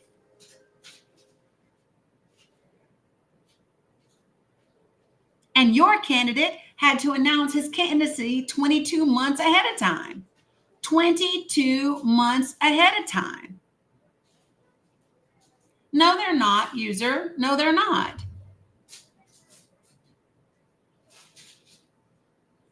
Exactly. And they're not the majority. They need suppression. They need gerrymandering. They need voter suppression. They need all of those tactics. And this is why it is so important that we do all the things that we talk about. So what are the things, and I was sick this weekend, but I will do it today, okay? I will outline for you the bill that we talked about. So one of the things that I have suggested is I think almost every single state is represented in this live. Like, just for a second, put your state in this live. If you are in a state, put your state in this live. What state are you in? Watch this. What state are you in? I got PA, Maryland, Florida, good God, Indiana, Arizona, Tennessee, California, Texas, Arizona, Michigan, Illinois, Ohio, Kentucky, Kansas, Idaho, Georgia, Arkansas, South Dakota, Alabama, Nebraska, New Jersey, North Carolina, Louisiana, Colorado, New York. I don't know if I got Alabama or not already. Washington, Virginia. Did I get Texas already? If I didn't, I got Texas, Oklahoma, Illinois, right? South Carolina. Okay, so I don't know if I got all of them. Okay, oh, wait, I got West Virginia. So I got 1, 2, 3, 4, 5, 6, 7, 8, 9, 10, 11, 12, 13, 14, 15, 16, 17, 18, 19, 20, 21, 22, 23, 24, 25, 26, 27, 28, 29. That's a duplicate. 30, 31, 32. Whoop. 33, because I didn't have Utah. So look, I have 33 states already. 33 states. Whoops, I got one over here that's Connecticut. I didn't have that. I have 34. I have 34 states just from that quick. Oh, I got a New Mexico. I got a Mississippi, right? I got an Oregon. So take me up to what? 37 states? Oh, I missed North Dakota. I got Arkansas. So I'm at 38 states. I didn't have Missouri. I'm at 39 states. I got New Hampshire over here. That puts me at 40 states. So let's just stop right there at 40 states. Yeah, I got Utah. I just put it down. So I have 40 states on this live. I didn't catch Rhode Island. I do have Florida. But follow me. This is what I'm saying, guys. 40 out of 50 states is represented right here, right? And so what did I say? One of the things that I talked about us doing is, so listen. So one of the things that I said is, I have Washington, is imagine if everyone took a draft bill. And we did a draft bill for every state legislature that when an individual turns 18 years old, they automatically get a state ID. No cost, no nothing. The same way that males, when they turn 18, are registered for the draft, then they get a state ID when they turn 18. And they're automatically registered to vote. What if we introduced what if we did that on a state level? And all of a sudden, we had 25 states having that same piece of legislation at the same time. Number one, that's a story. Number one, guys, that's a story. The media is now interested because people on social media have now gotten together and in half the country proposed legislation to give people automatic IDs and automatic voter registration. How do you introduce a bill? Okay, so there's a couple of ways to go about that. And it just depends on where you live. If you are a state, let me just say this. If you are a state, listen, let me just, hold on. I'm going to share it with you guys. Listen, if you are a state that has the ability for citizens to put something on the ballot, which 26 states do, okay? You need help? You need help. Okay, girl. Hold on one second.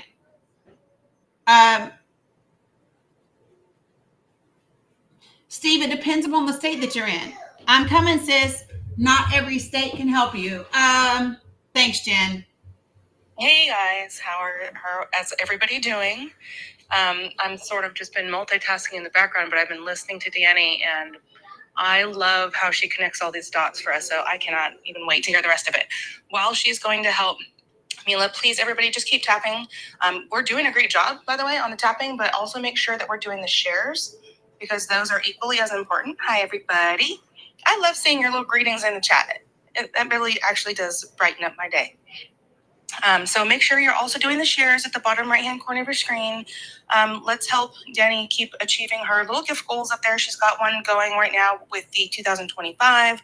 If you can, if you have your coins, please help support the live to push the algorithm, get it out to the FYP, and get more people looped into this amazing education that we have a hard time getting anywhere else, right? Like, you all know that a lot of other lives are just combative, constantly combative, and it doesn't feel like we learn a whole lot there. We just kind of hear the same talking points. But here, we get all the dots connected.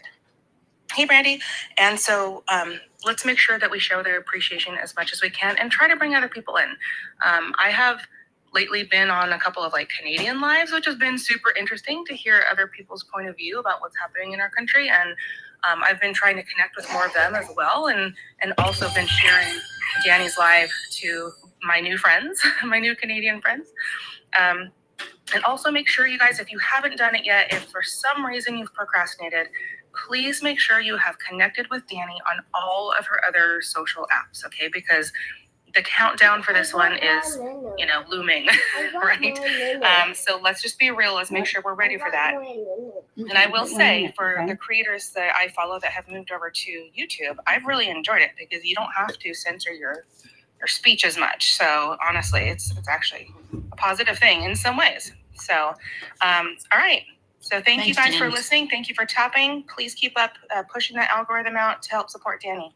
Thank you, Jen. I appreciate you. Yeah. All right. Okay. So, so let me just say this. So some of them, yeah, but it's when you get a license. License costs money, and not everybody gets a license, right?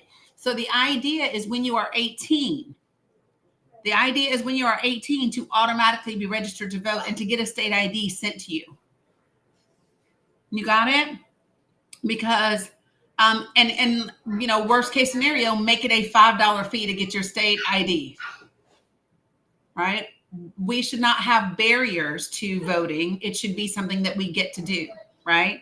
So imagine if all of us, so here's what I was going to say to you is, depending upon what state you live in, some states have a mechanism for citizens to put something on the ballot. So if you do, you need to find out what your state's mechanism is for doing that and how you make that happen, right? Not every state asks for affiliation. You do not have to put a party down to register to vote. You can leave it blank. Okay? And so what we would do is we would put that information, we would put one of those, and I'll put it into the link tree, okay? And then what you would want to do is you would want to take that sample bill, right? And then you contact everybody in every single one of your representatives in your state legislature, every single one of your senators in your state legislature. You go visit them at their local offices. You get a petition signed by 100 people in your community who support this thing. And then you take that to your legislature. You write a letter to the editor and say, hey, there are 50 people there in my neighborhood that want this. There are blah, blah, blah, blah, blah, right? And this is how you move the needle and get things done. So it's about learning information, right? Because we need to learn. We need to discover how we got where we are so we can get the fuck out of where we are and create something different. But then we also have to have action items. What do we need to do? So like, for example, in Ohio, they actually they banned gerrymandering, right? They banned gerrymandering. You got it? So that was an initiative that they put on their ballot. Okay. What does what mean, Michelle? You mean gerrymandering? Yeah, Ohio put it on their ballot. It was issue 1 on their ballot. Yep, it took 3 attempts. Okay, so gerrymandering is real simple. When you take, hold on, baby. What? More blues. Okay, well, hold on. I'll get you some more, okay? Did you eat the ones that are in your bowl? Yeah. Okay. Okay. All right. So listen, when we talk about gerrymandering, so when you're in yeah, that's my flowers. Those are my flowers. Oh, all right. So yeah, she made that really plain. Okay. So listen, gerrymandering is if you take a district and let's just say that you have, I'm going to just do this in a simple little drawing. Okay. So if you've got, stop, Mila, for a second. These are all like little counties, right? And you draw the districting. You might make this district like this, might be District 1, including this little bitty pocket down here, because you want to disenfranchise certain voters, right? And so they draw the districting lines really crazy to make it in the odds of the particular candidate or the particular party winning that vote. So that's what gerrymandering is. Okay. So, but again, one of the things that I think that is powerful to do, and we think about long-term impact, is getting your state representatives and your state legislature to introduce legislation that automatically enrolls people to vote when they're 18 years of age and sends them a state ID, right? Because yeah, I've seen how crazy Jim Jordan's district lines are. That's one of the reasons why Ohio put what they put on the ballot, right? It took them 3 times, right? Now, if your state is one where the people cannot put an initiative on there, no, you can't get up there, sis. Stop. Stop. Okay, Tutu's not kidding. Because you either have to let me finish working or we're not going to the playground. Okay, well, then you have to sit down and let me finish. Yeah, they do put confusing language on there to confuse voters. The other things that you need to be looking at are who's running for your district attorney's office, who's running for your sheriff's office, who's running for your district judges, who's running for your school board. All of those are things that, right, she is right on schedule. All of those are things that you have to be paying attention to, folks. And they are important elections. And in many ways, they're more important than your congressional elections because they impact you so much.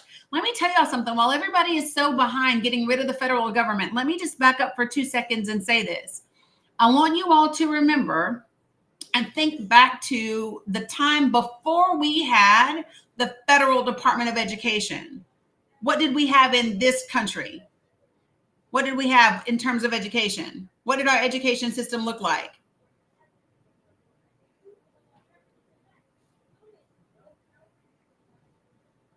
Segregation. That's exactly what it looked like. It looked like segregation.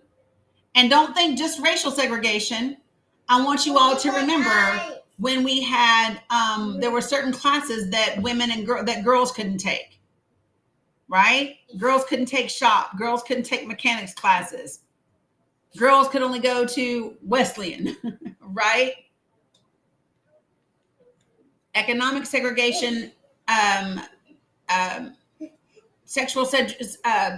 gender segregation, as well as racial segregation, right? And disability segregation, correct. Mila, stop.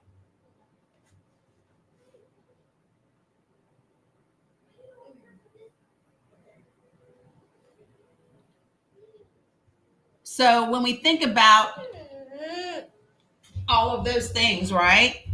When people say we're going to give it back to the states, right? One of the things that you absolutely need to think about is what did it look like when the states were in control of things? What did it look like? Because it certainly wasn't advantageous for the majority of the country. It wasn't advantageous for women. It wasn't advantageous for people of color. It wasn't advantageous for poor people. It wasn't advantageous for disabled people. It wasn't advantageous for everybody. It wasn't. So let me just say that when people talk about, oh, I want less government, then you might want to be talking about your damn state. Like real talk, because that's what's happening right now. Did you all know that we had a Democratic legislature that just introduced legislation again to end Citizens United? Ray, we are the term limits. I hate it when people say that. I know you mean well, but I absolutely hate it when people say term limits work the best. We, the people, are the term limits. We, the people, are the term limits. We are the people who are supposed to be voting. We are the people that are supposed to be rallying our neighbors and our communities and getting people together to vote. We are the term limits. That's Americans looking for the microwave way to democracy. Oh, let's just set term limits and then we don't have to worry about it. No.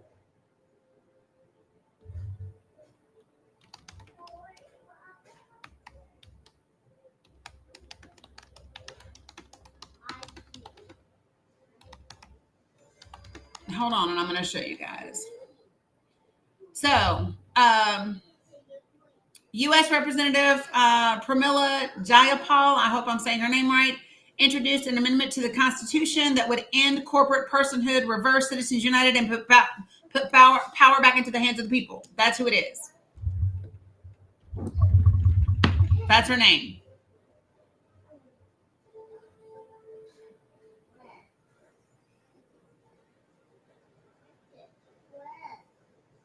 So, yeah, she's a Dem. No, she's from Washington State.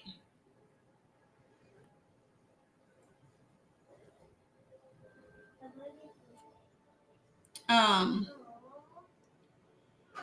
so Jayapal introduces constitutional amendment to reverse Citizens United. The press release was the 13th of February.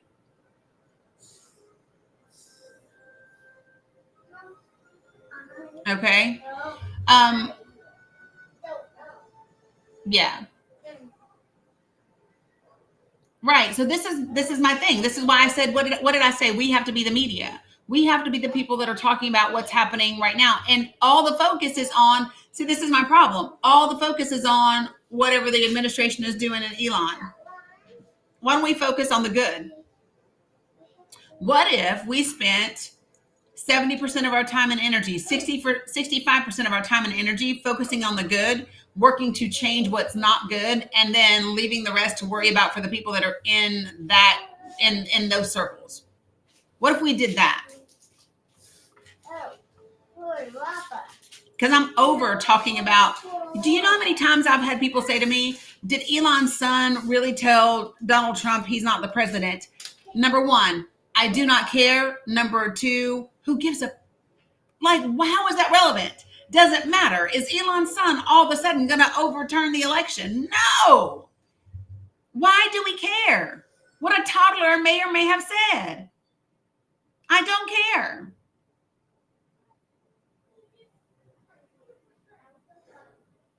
I don't care.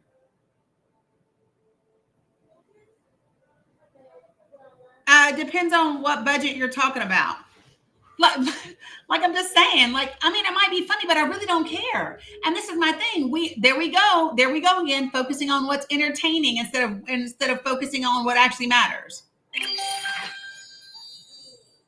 I don't want to focus on entertainment anymore. I am not here to be entertained. If I want to be entertained, my grandchildren can entertain me at home. I do not want my politicians entertaining me.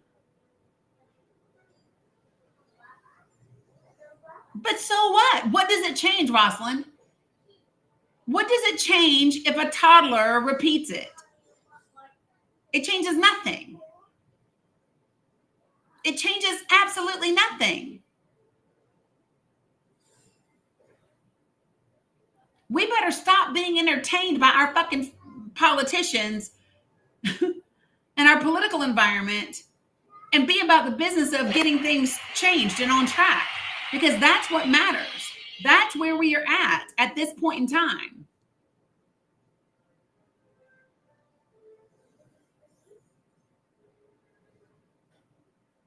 So the reality is you can be entertaining and effective. But if all you are is entertaining and distracting, yeah, that's not for me.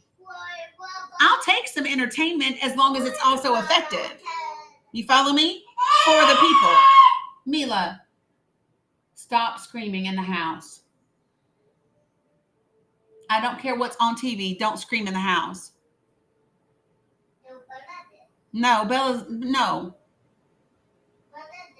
Bella did not. That was you, all you. I was looking in your face when you did it.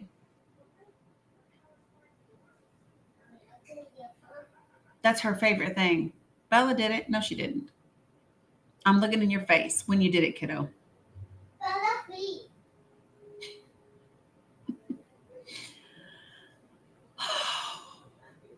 The joys of toddler years, right? Hey, Mila, listen to Tutu, sis. When you scream again, we don't go to the playground.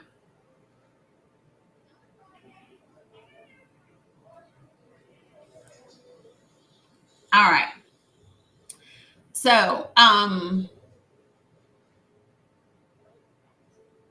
yeah. So, I don't necessarily agree with you when you say Dems, Republicans, and government are causing division. I don't.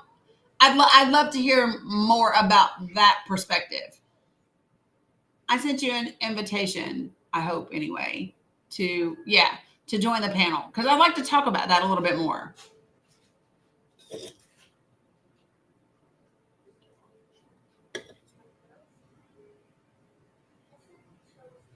These are how we have like really productive conversations that are meaningful. Is when we get to talk about, you know, our thoughts and our perspectives, and talk about kind of like how we got to where we are and what we think about them. Give her space, please. Hey y'all, did y'all notice Mac never came up? Did y'all notice Mac never made it up? I noticed.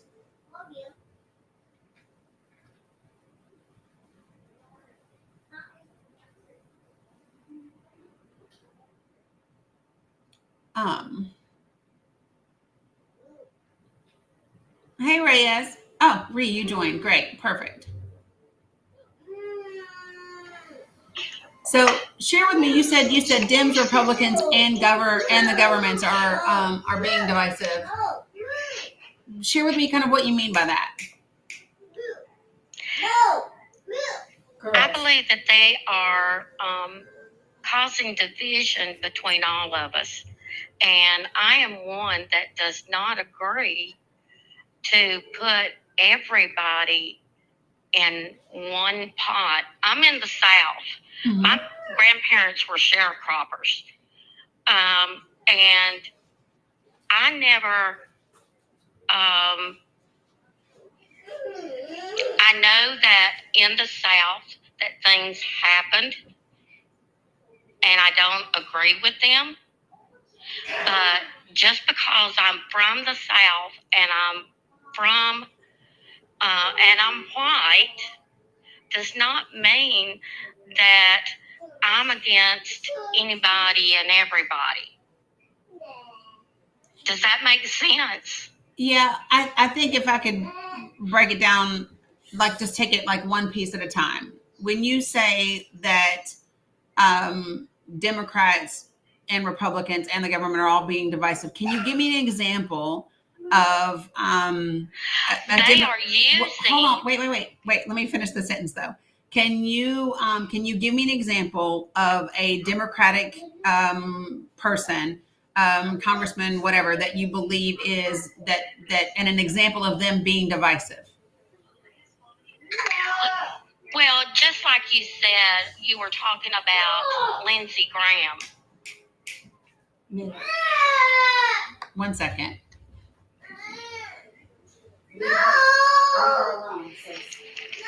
Okay, go ahead. I was talking about Lindsey Graham.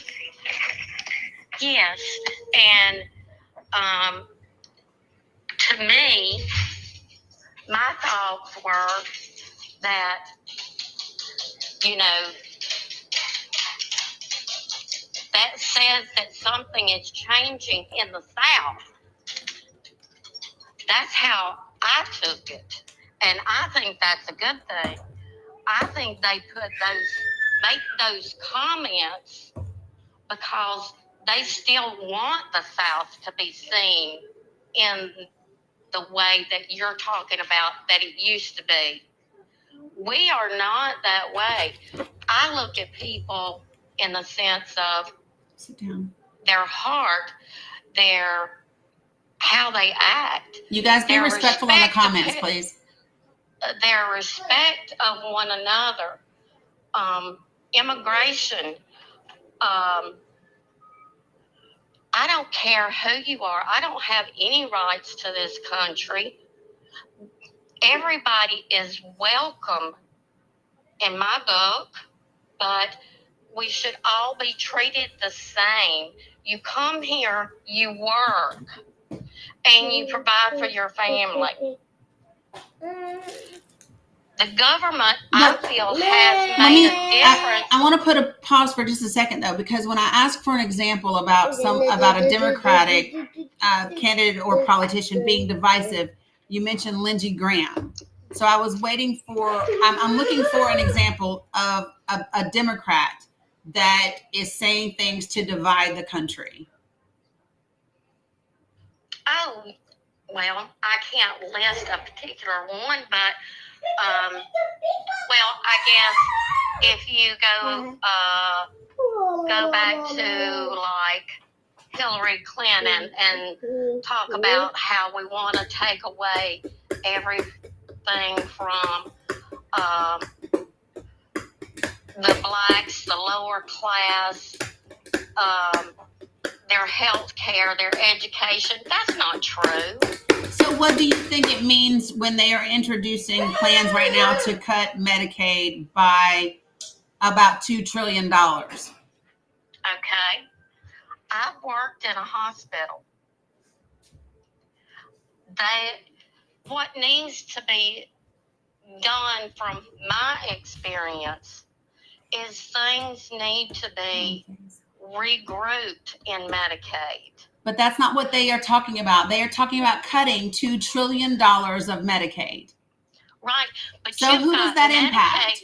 You've got these girls out here that has 3 and 4 babies and is getting $2,000 a month in food stamps, or they get Medicaid to take their children. And then you've got seniors that is deciding between food and medication.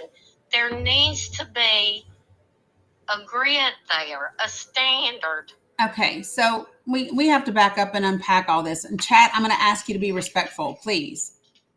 Okay, we're going to be respectful. Okay, so a couple of things. So I think it's interesting that when I ask you for a specific example about a Democrat who is attempting to divide, you can't give me one current, right, in an example, but I can absolutely give you examples of Republican and GOP legislators, people in the administration, and specific things that they've said that are divisive, right? So I think that's the first thing that sticks out to me, because if I'm going to make a statement like that and I'm going to say everybody's divisive, then I need to be able to give an example of each person who's being each group of people and something that they're doing or saying that is being divisive, right? And so that would be the first thing that I couldn't get that from you. That would be the first thing. The second thing is that immediately when I talk about cutting $2 trillion from Medicaid, you went to how many babies somebody may or may not have, and elderly people. And I think there's a lot of misconceptions. I guess my first question would be to you is, how would you know how much money someone is getting in SNAP benefits? Well, because of working in the hospital. But the hospital doesn't have anything to do with SNAP benefits. Yes, but the girls come in there. They will tell you, oh, I don't have to worry about that. I get $1,600 a month. Well, I can tell you now, they don't get $1,600 a month for SNAP benefits. And there's no correlation to their SNAP benefits, which is what pays for food, and the hospital. But that's what I'm telling you. They're very vocal about it. It doesn't. They will tell you things that don't even pertain to health care, or when you're discharging them and you're saying, well, you need to do this to take care of this, food-wise, baby-wise. Who is they, though? I guess I don't know who they are. Well, what I'm saying, when we're talking about the comment that I made about the young girls and having babies. Yeah. What young girls are we talking about?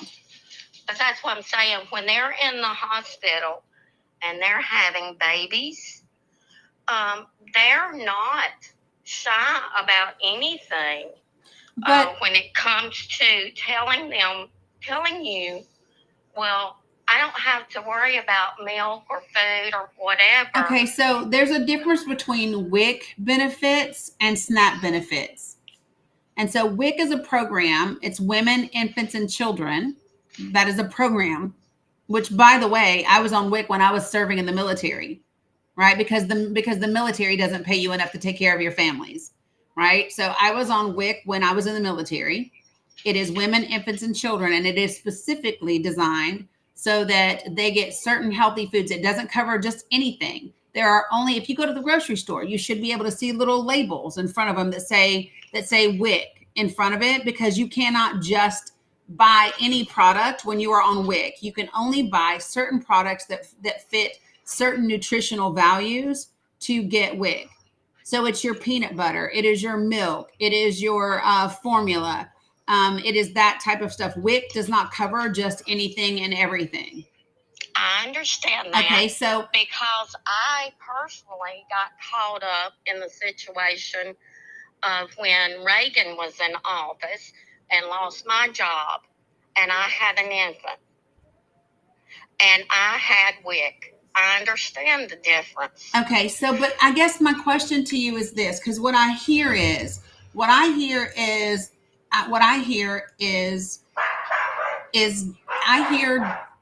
judgment about another group of people based on how many children they have, whereas, and you may not know the circumstances of the children, the number of children that they have, but I hear you judging.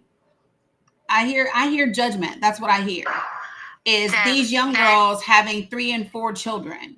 I guess my first question would be, why does that matter as to whether or not those children should get Medicaid or not? Those children should absolutely get assistance because it's not their fault. I'm saying that whomever it is, whether it's immigrants, anyone, I'm not suggesting color, I'm just saying young people, immigrants, there needs to be a cutoff because Medicaid and food stamps, all that was created to give you assistance until you could do better. Exactly. And let me ask you a live question. on. So, Ree, let me ask you a question. Do you believe that if okay, so while we're saying it's meant for you to get help until you can get off of it, right? Yes. So, yes. okay, so let's talk about that. So let's just say, I want to play this out with you. So let's just say that I'm a single mom and I have 3 children. Okay. And as a single mom with 3 children, I work 2 jobs and I go to school. Who is going to pay for my children in order for me to work 2 jobs? I understand this. Wait, we're going to walk all the way through it. We have to walk all the way through it. So my first question is, who provides childcare in order for me to work 2 or 3 jobs to make what I need to make to get off of assistance? What I'm saying is, I know this situation as well because my mother was divorced. But I don't want to talk. Wait, but hold on, Ree. I need you to answer the question though. The question is, I don't have a problem with assisting them, okay? With assisting them with daycare, with food, whatever might be needed for that child. Because it's not the child's fault. But why do you say fault? Why is it anybody's fault? Why is it fault? Why is that? Why? So when you say fault to someone, that is a negative connotation. So it sounds like there's a negative connotation around people even needing assistance. It's like there's got to be, in order for someone to need assistance, then there has to be fault. No, that's not the way it should be taken. The way it should be taken is, okay, but wait. Just in my scenario, I can't keep doing the same thing over and over and getting a different response. Okay, but you first have I want to change your lifestyle. Can I show you something? Sure. In this conversation, I don't mean anything derogatory. I'm not saying that you do. I'm just asking that you just kind of hear my perspective. I want to share this with you. Sure. Because I've asked a couple of questions which you don't answer because you want to tell me what you think, what you would rather tell me instead. And then when I tell you what I'm hearing based on your verbiage, your response to me is, that's not how it should be taken. As if somehow your opinion on how something should be taken. Do you hear that you're telling me how I should take what you say? But I'm taking what you say based on your words. And it's Well, not that you said the word fault one time. You actually said it 3 times, and I didn't say anything the first 2 times. And that's part of the things that is a little frustrating about the conversation, is because you started the conversation by saying, you've got these girls, these young girls that have these 2 and 3 babies, and they're getting $1,600 and $2,000 a month for food stamps, right? And in assistance. And then you got elderly people who have to choose between their groceries and their medication. Now, when you say that, and then you turn around 7 minutes later and say, but I don't have a problem assisting them, that's not true. Because if you did not have a problem with it, they would have never been brought up to start with. Well, I guess what I should say is maybe we should be paying for education for these people that maybe keep falling into these same scenarios to help them get out of that rut. So do you think that that's what it is that people don't have enough knowledge to get out of a rut? In some cases, I do. I feel like that they think that they can't do better. And some of it, I believe, is parental education as well. I mean, I try not to judge people because you don't know what they've been through, what their childhood was like. And if they don't know any better, then they're going to keep doing the same thing. You can know better and do the same thing all day long. I know people that know that they need to eat less than they work out, and they need to eat healthy, and they're still fat as hell, right? So knowing isn't the same thing as having access and opportunity to do, right? So Yeah, this but idea. Don't you agree that if they were educated, give them a little bit of confidence to say, even if they were told as younger that they couldn't do something, that this is what you need to do, can't we give them education to give them the knowledge to say, I don't have to stay in this spot? Okay, no. So let me just be very clear. The answer to your question is no.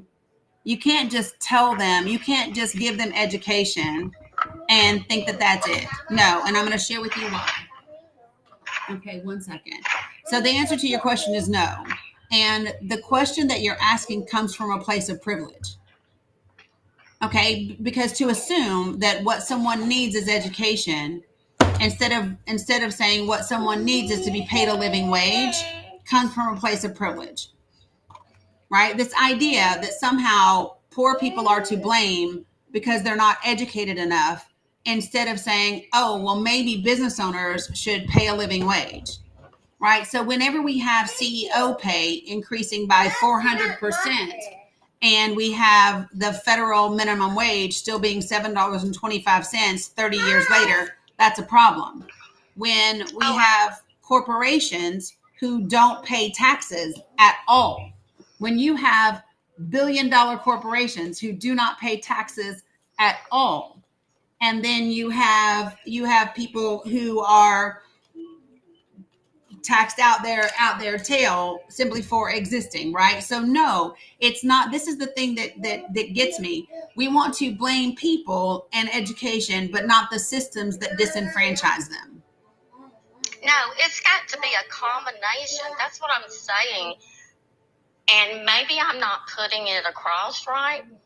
We've got to come together on each side of the fence. I understand. Like I said, I worked at the hospital.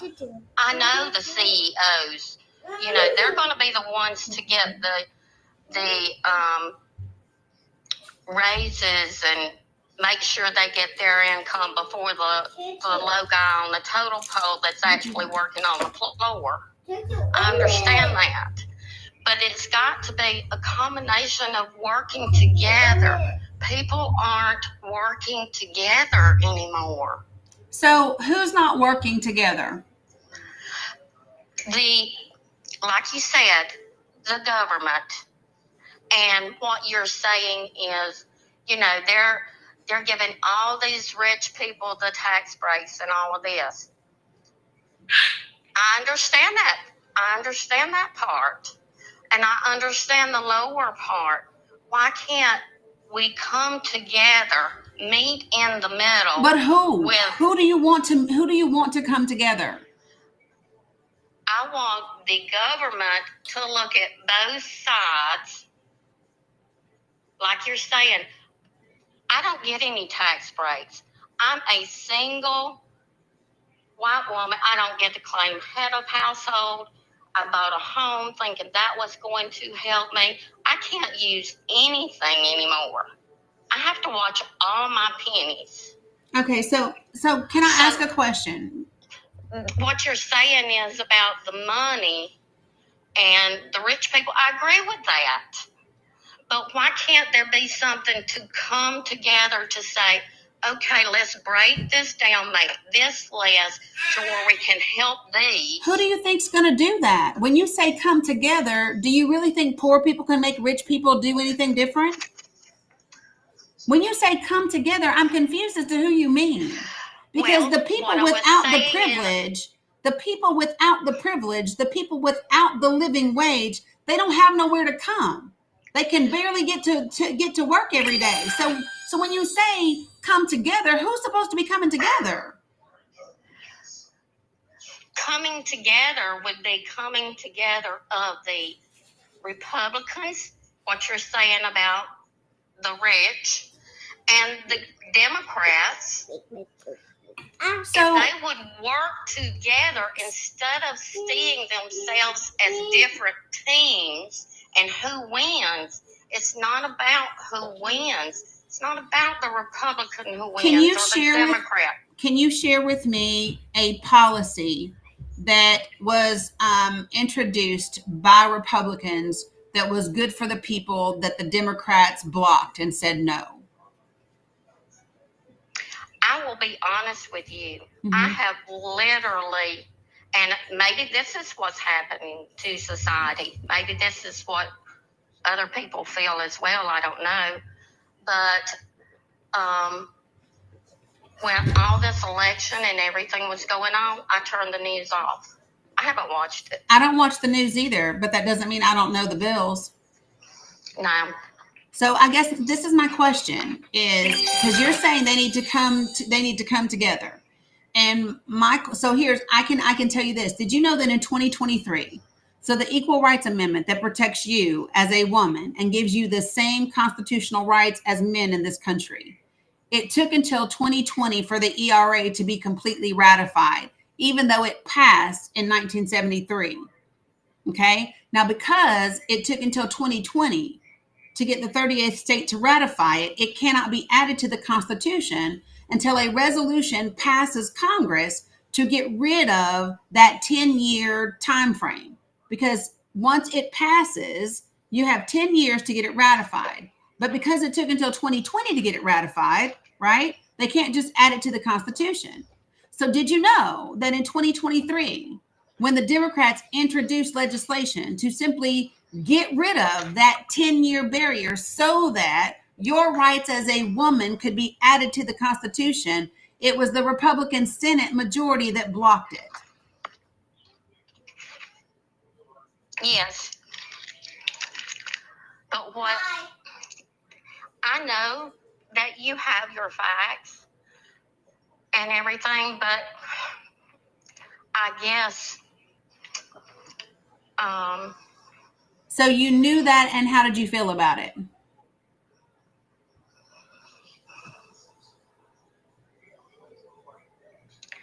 The point is that I didn't feel good about it.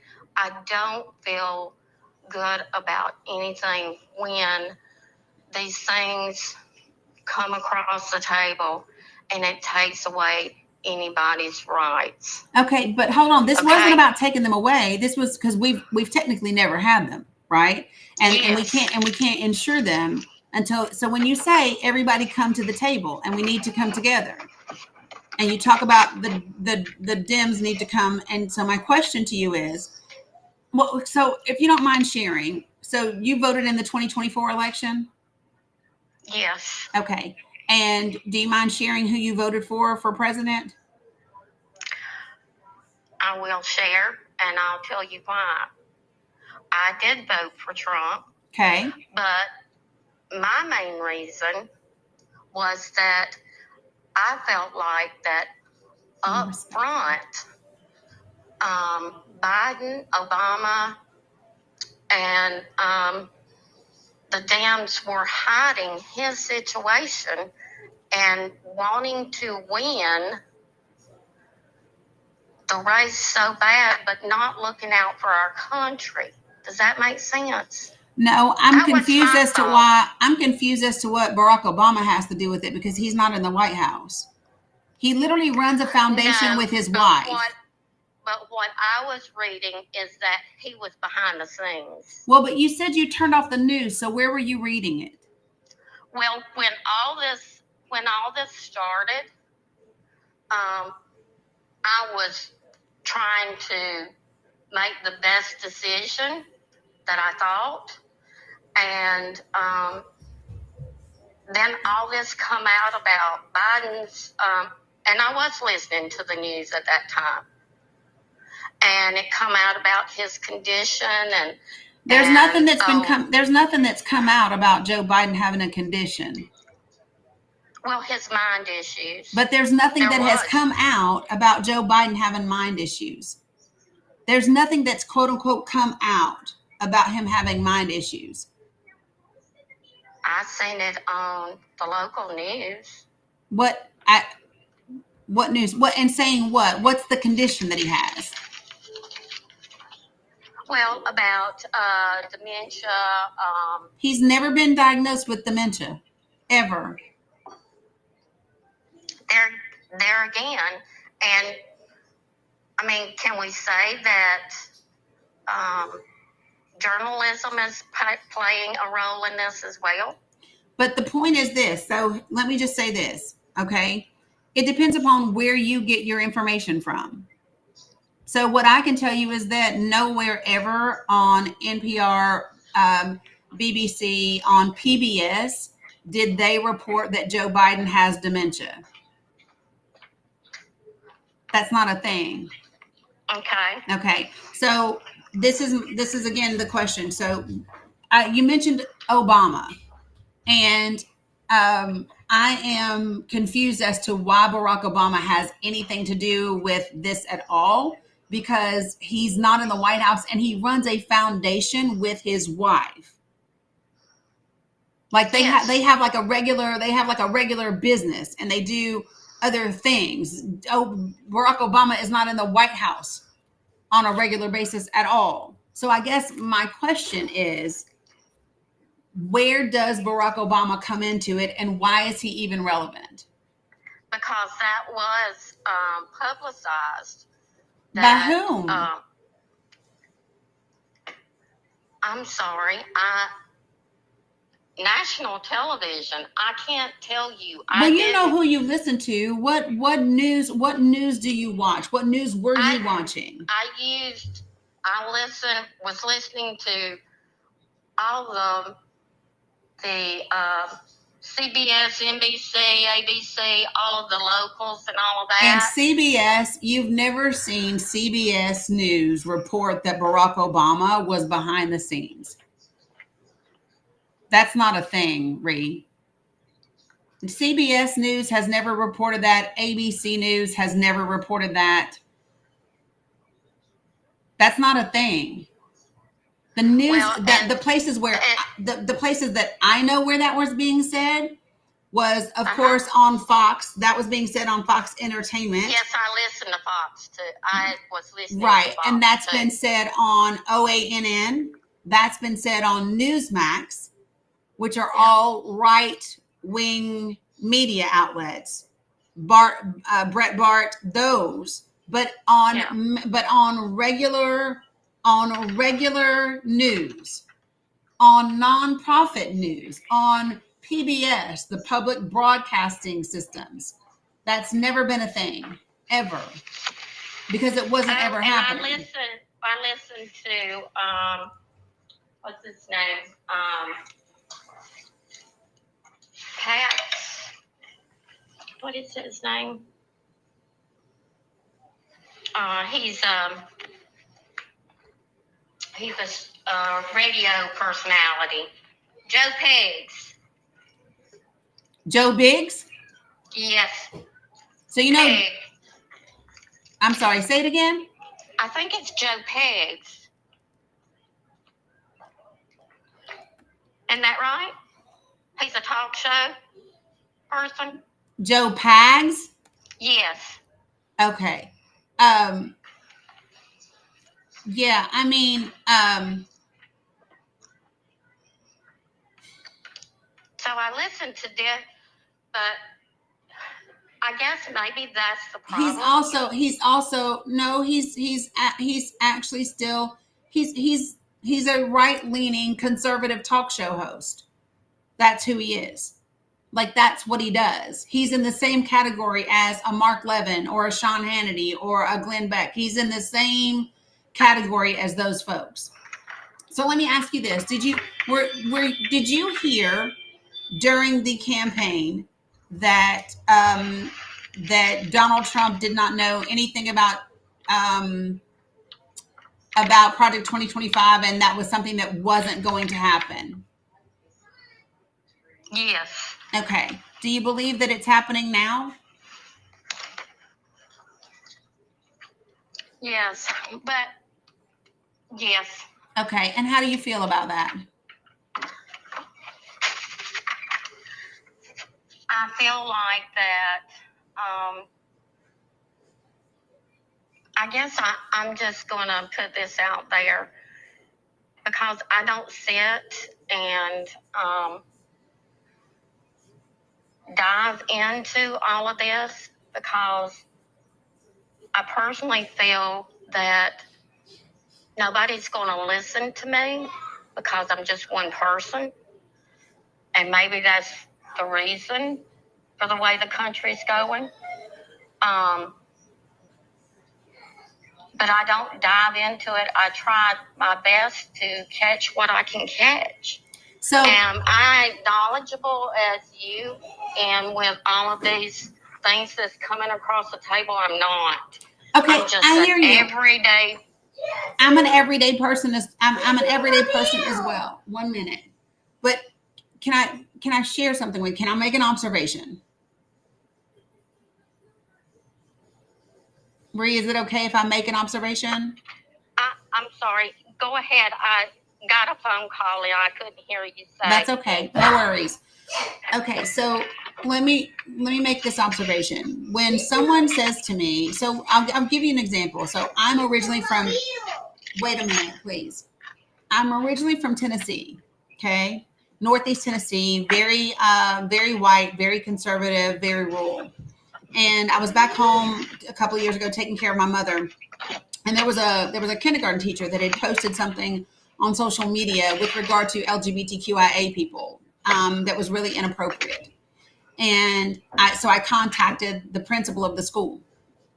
I know she got a call, so I'll give her just a second. Mila, stop for a second. Every single person needs to be respectful in the comments, please.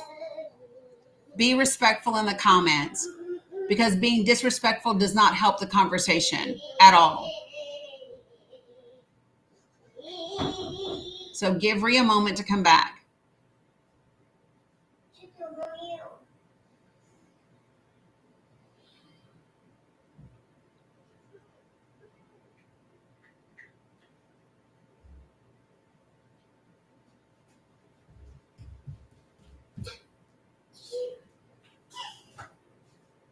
It doesn't matter if she said she's not as smart as me or not. You still be respectful. Period. I'm so sorry. That's okay. I knew you got a call. I just waited for you. It's okay. So when this kindergarten teacher made this statement about LGBTQIA folks, I contacted the principal of the school because I was concerned about this position that she had made and that she made it publicly, right? And so the principal called me back and was talking to me, and I shared some information because the principal wasn't aware about DSD individuals or what we know as intersex individuals, right? So I shared some information, and he was like, I had no idea, da da da da da, and whatever. Hey, stop. And so I said,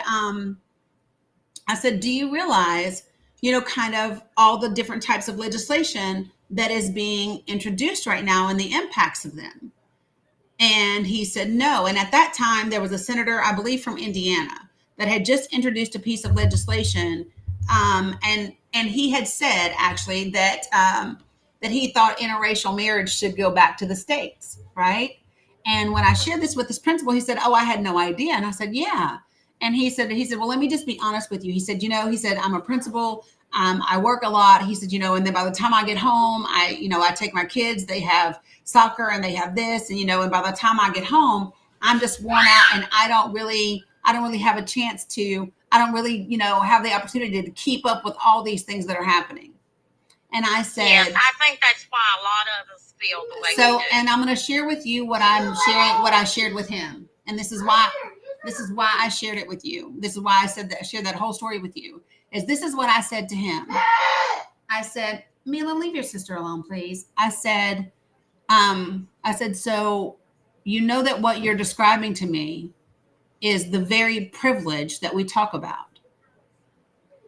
And he said, "What?" And I said, "Yeah, what you're saying to me is you get to go to work every day. You get to take your kids to soccer and to this and to that. You get to come home. You get to eat with your wife. And you don't have to pay attention to what's happening in politics because nobody's coming for your rights as a white man. You do not have to wake up and wonder what piece of legislation is being proposed today that is coming after you and yours. That is privilege." I said, "When we talk about white privilege, you all get offended as if you don't know what we're talking about. But you just described it to me." And he goes, "Oh my gosh, I never thought of it that way." And so, when you say to me, I just don't look at this and that, and I'm not as well versed as you. And my point is, you can afford to do that. I cannot afford to not know what is going on. I'm biracial. I have a Black grandson. I have 2 Black daughters. I have 2 Black granddaughters. I do not have the luxury of sitting back and hoping that they get it right. I don't have that luxury. And so when I said, and I'm speaking in terms of local representatives as well, we need to get term limits to get some of this old thinking out.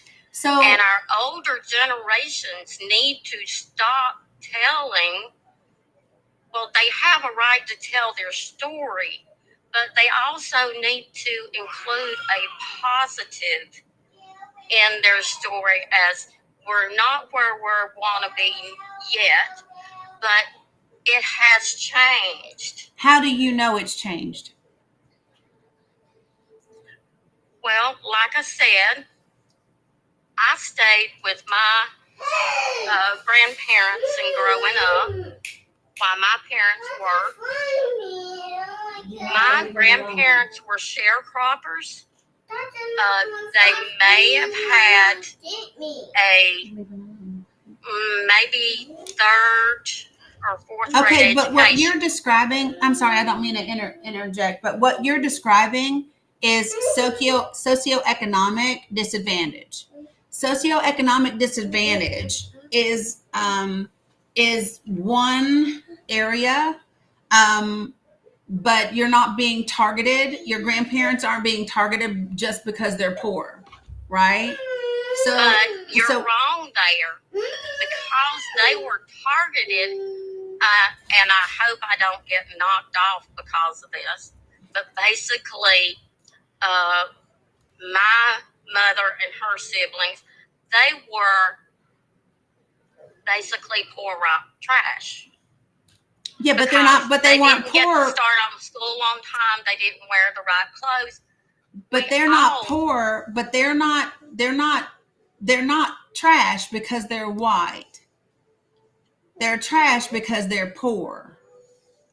Black Yes, people, right? And so maybe that's the reason I don't so see. I didn't grow up in the situation of because they were sharecroppers and they worked on farms and they worked alongside of black people being and everything. poor. So I didn't see that side of the negativity. Okay, so hold on. Let me just. Here's what you're doing. You are intertwining classism with racism, and they are not the same thing. They are two separate isms. Okay, so classism is not the same as racism. Is not the same as sexism. They are not the same at all. They can intersect, but they are not the same. And so the point is you worked alongside of poor black people. So they were socioeconomically disadvantaged, just like your family was. But in addition to the poor trash they got to be, they also got to be the nigger. Don't chase the cat. They also got to be the Negroes on side of that. So whereas your family got the one economic disadvantage, they got the one poor white trash disadvantage, the black people you worked alongside of, they got that, and they got the black on top of it. Yeah, and they were people that give trouble because, you know, if they were nice to their co-workers or whatever, you know what I'm saying? Yeah, but the question that I asked you was, backlash because of that. but here's what I'm asking you. Here's the thing. You said it's gotten so much better, and my question is, for whom? Well, and that's where I feel. See, and maybe I am just naive because of my situation and growing up. I don't classify everybody as, you know, all black people are bad or wanting something or But that's not what I asked right. you. That's not it. What What I are you asked you asking is, me? I'm sorry. that's okay. My question is, who has it gotten better for? Well, I feel like that it has gotten somewhat better in the sense of when I started school. And But better for you whom? knew that there was integration, but it was kind of not spoken that, oh, you shouldn't play with this person or that person or whatever. But our younger generations aren't seeing that in the public. I mean, we have interracial marriages and everything, and I mean, I know it's still out there. I'm just saying I don't think it's as bad. So let me ask you a question, Ree. What do you think it means? What do you think woke means? When you hear Donald Trump and you hear the Fox News commentators and you hear the folks on Newsmax, when you hear them all say this woke society, this woke agenda, what do you think they mean by woke? I guess, and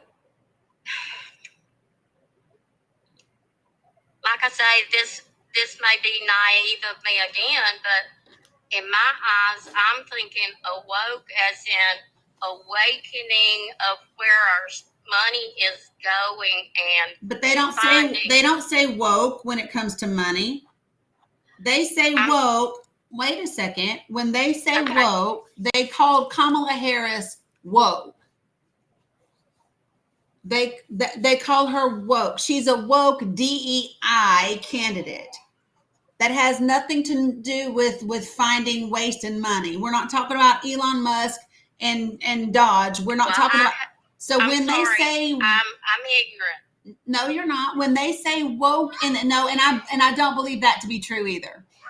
I don't believe that to be true at all. I don't believe that you are ignorant.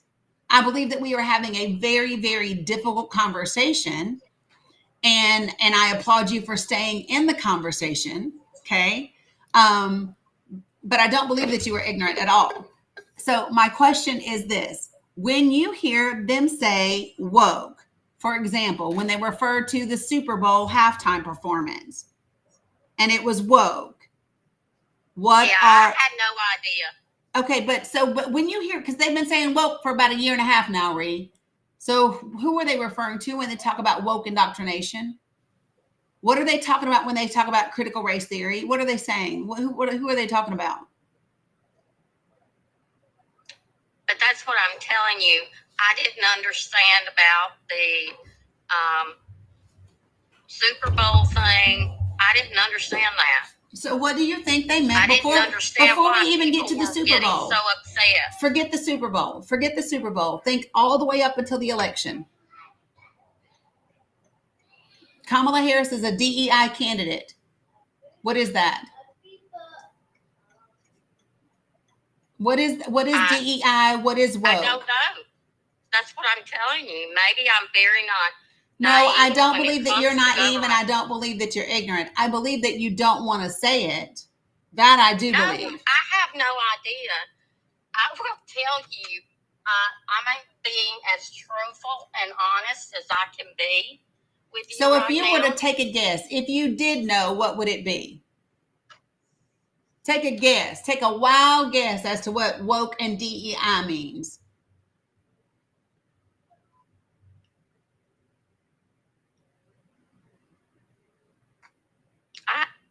I'm being honest. I know, and I'm just saying, take a guess. I'm just taking a wild guess. If you thought you would know, what would it be? Just take a guess. I mean, I would assume Democratic something. What does DEI mean in the workplace? Because you worked in a hospital, so I'm sure you guys had DEI initiatives.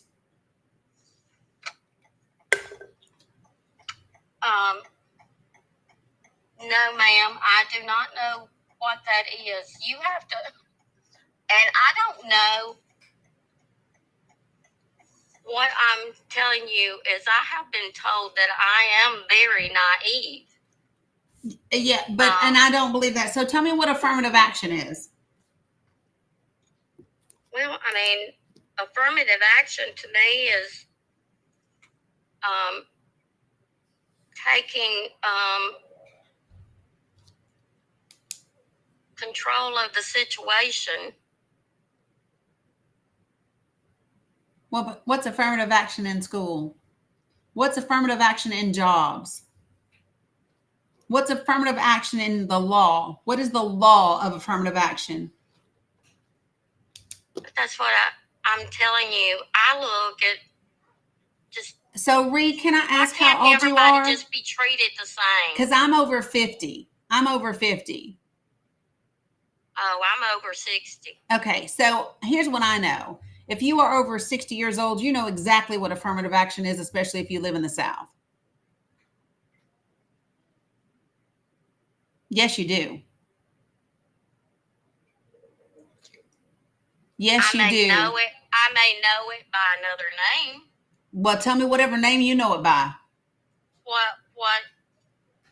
If you can tell me what it is. Well, you tell me what it is. Are you talking about maybe when they were regulating jobs as to women and color and that kind of thing. When you say regulating, what do you mean?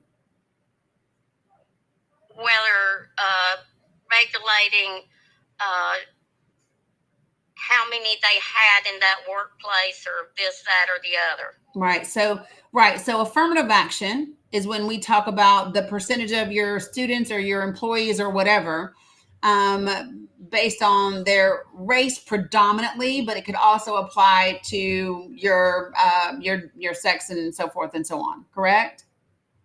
Yes, yes. Right. So affirmative And I'm action. sorry, I'm having to drive to pick up my grandson you because can't. this went too long. Oh, that's okay. So if you're driving, I've got to drop you down because if you're driving, you'll get my live kicked off. I'm sorry. No, that's okay. But I would love for you to come back. I would love for you to come back so that we can finish the conversation, because I don't believe that you're naive. I believe that you know exactly what affirmative action is. If you're over 60 and I'm over 50, and I 100% believe that. You just talked to me about schools integrating, so that means I know that you know what those things are. So, yeah, I would love to finish having that conversation. That's what I was saying, that as I progressed in school, those things got better. But to who? Got better to who? So this is my thing. So you think that just because schools integrated, that means things got better. But that's not necessarily what it means. I'm thinking in terms of us as children going through that. I never had any issues. We could play together. We could. But that doesn't. So you did not have any issues. That doesn't mean that those Black children didn't have any issues. So this is my thing. You keep saying things got better because you did not have any issues. But I can tell you this right now, as a biracial child, being raised in the 70s and early 80s, I can tell you right now, it did not get better. I can tell you every name that I was called. I can tell you everything from half-breed to Heinz 57 to zebra I can tell you every name that I was called, including the N-word. And so my point is simply this. Hold on, because I'm gonna, because, are you done? You've stopped. You're not driving right now? No, I'm parked. Okay, great. Okay, great. I just want to make sure that you're not driving. So when you say things got better, you think because there weren't burning crosses and white hoods in the neighborhood that things got better. And that's not an indicator of things got better, right? That is a thing.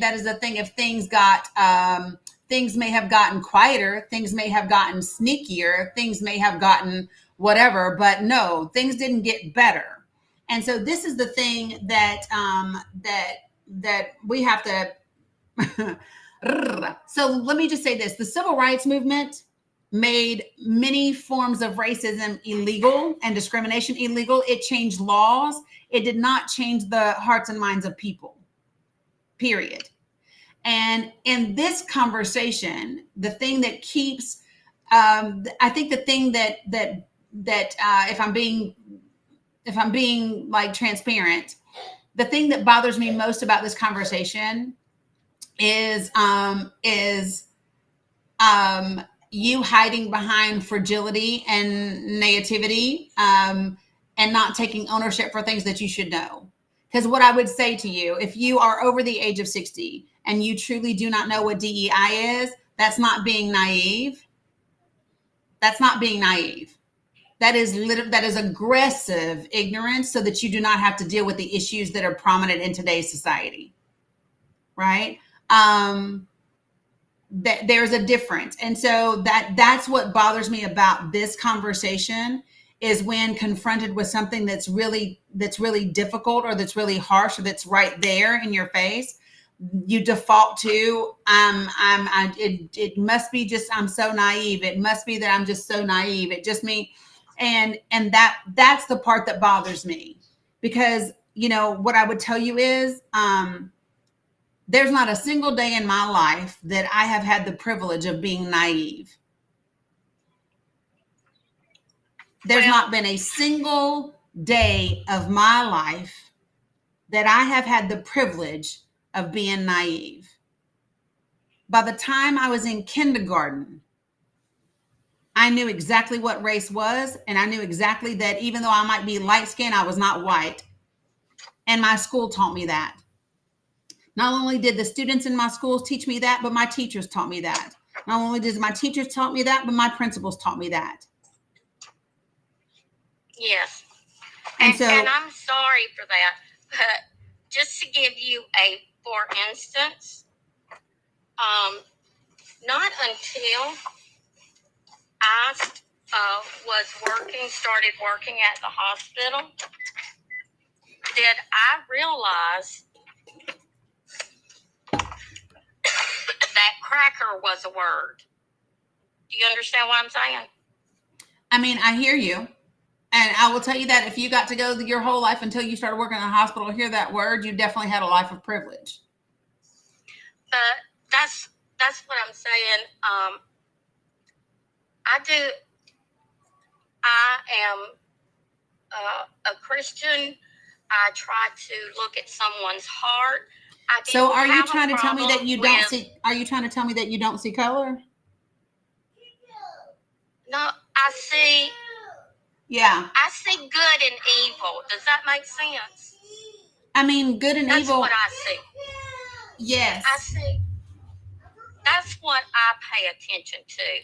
Yeah, but I'm going to tell you this: if you are trying to say to me that you don't see color, right? Because you're looking at only the good or the bad in people, I would tell you that that's not true because everyone sees color. And I would but say, I don't judge you by that. I don't judge you by that. Hold on one second. I look at what you do, what your heart says. Well, I would say this. My favorite English teacher, I thought the world of, was black, and she was so knowledgeable. I looked up to her. Yeah, but listen, but that's the English teacher that you know. That's the English teacher that you know who you looked up to, who had some positive impact on you. So she's the good Negro that you knew. That's what that is, Reed. That's what that. Listen, this is what that is. I'm just gonna say. So let me ask you this: you said you didn't have no problems growing up. So, and you said you got to play with all the kids. So I'm going to ask you, how many of the black children at school did you go home and eat dinner at their house?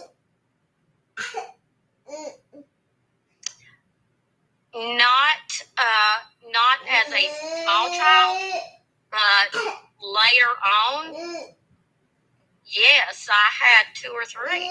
No, but I'm asking you because you said once you guys had integration, right? And you got to play with black kids and all of that. Stop.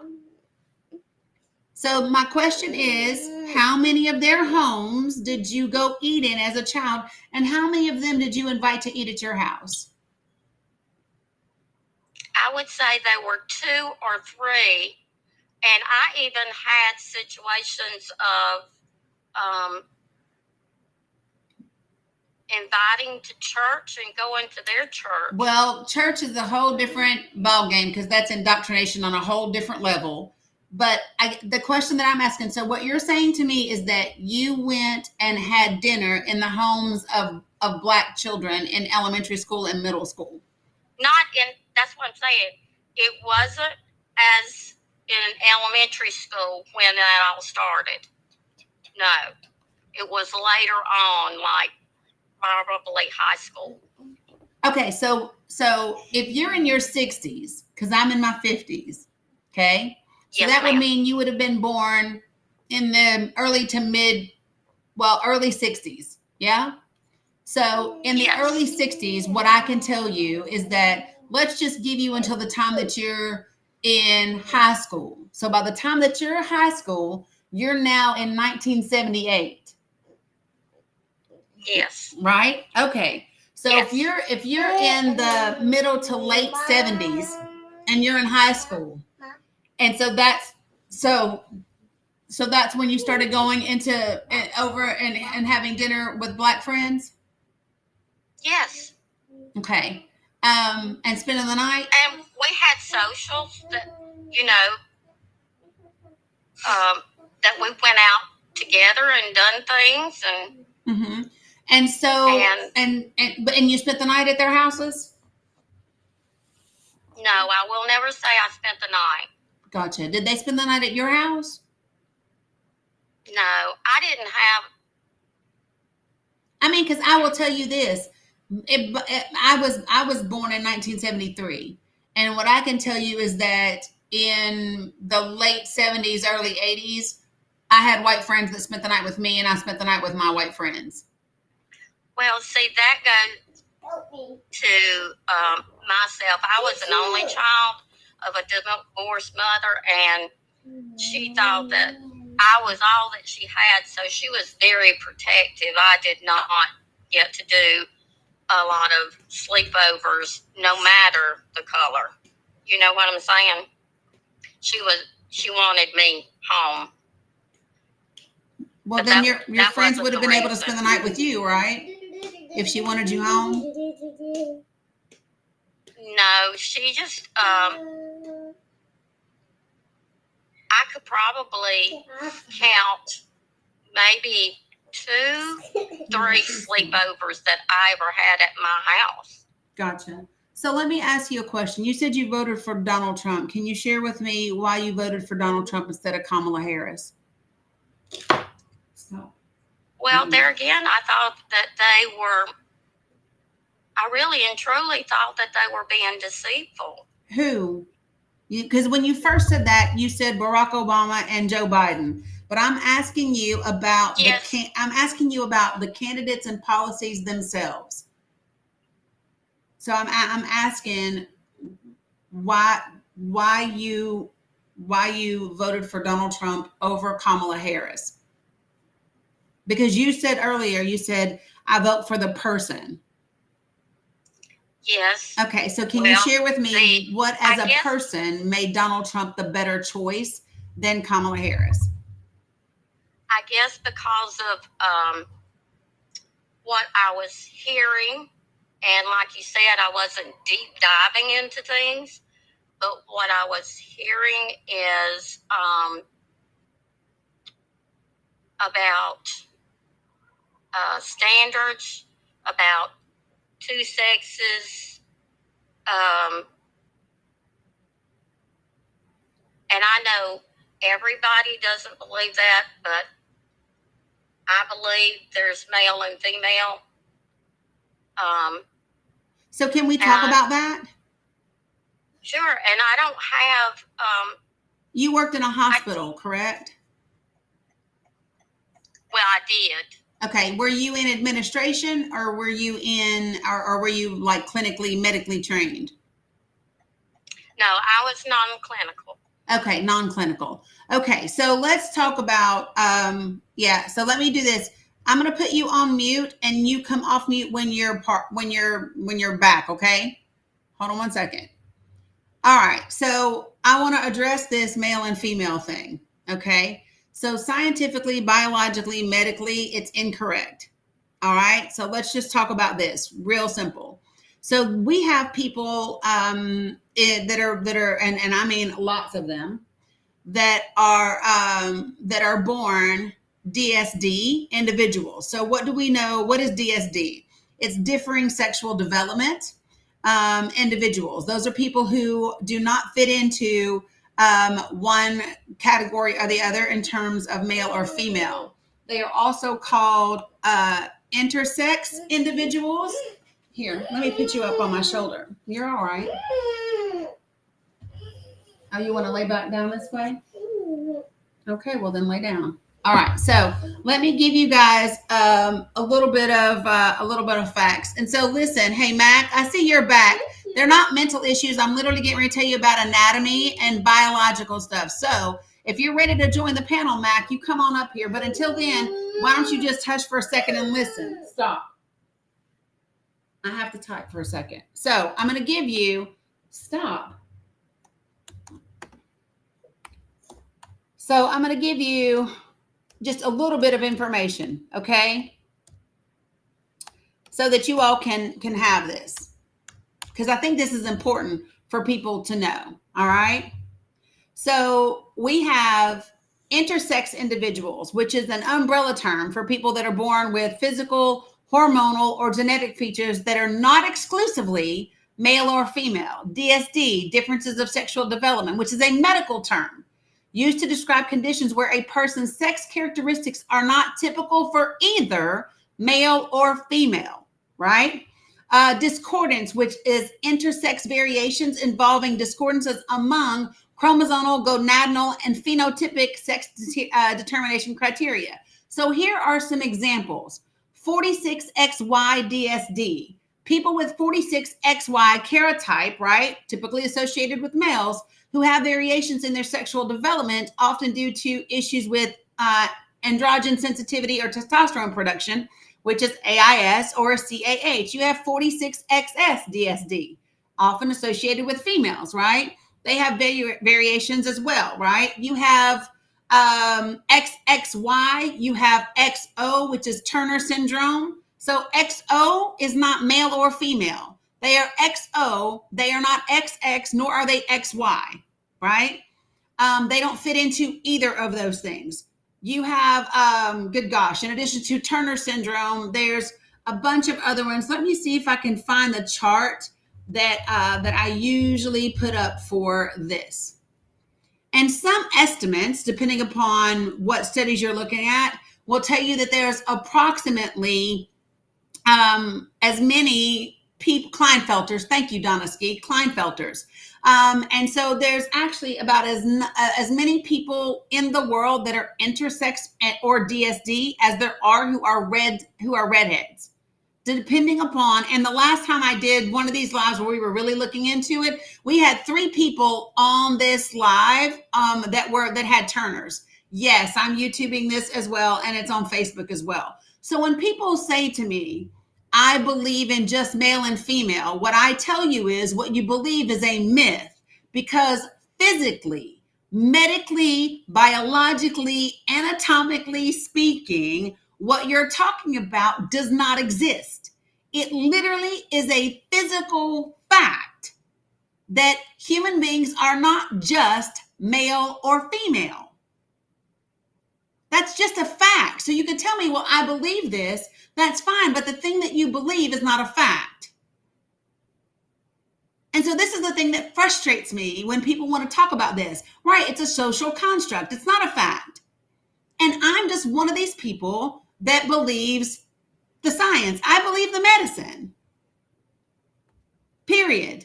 I believe the medicine. If you look it up, look up DSD, look up intersex individuals, you will see very clearly that there are many, many, many different types of people that do not fall into either male or female categories. And this should not be hard, nor should it be offensive to people. Why do you care about how somebody else is made? Why do you care about somebody else's biology? It is true. I've just listed it to you. So you can argue if you want to, but you can argue with your damn self, because I prefer facts. Okay? I prefer facts. You got Turner syndrome, you have Swyer syndrome, you have Prader-Willi syndrome, you have McCune-Albright syndrome, you have Klinefelter syndrome, you have Kallman syndrome, you have congenital adrenal hyperplasia syndrome, you have adrenal insensitivity syndrome. Those are just a few of the DSDs. So people are not just male and female. Ree, I sent you an invitation to unmute. So Ree, were you aware of those differences in biological makeup? Was aware in those. So when you say you believe in male and just female, how is that so if you know that it's not true? They are male and female with different, I guess what I'm saying is male and female as in the general makeup. But that's not accurate. I know that there are differences and problems with genetics.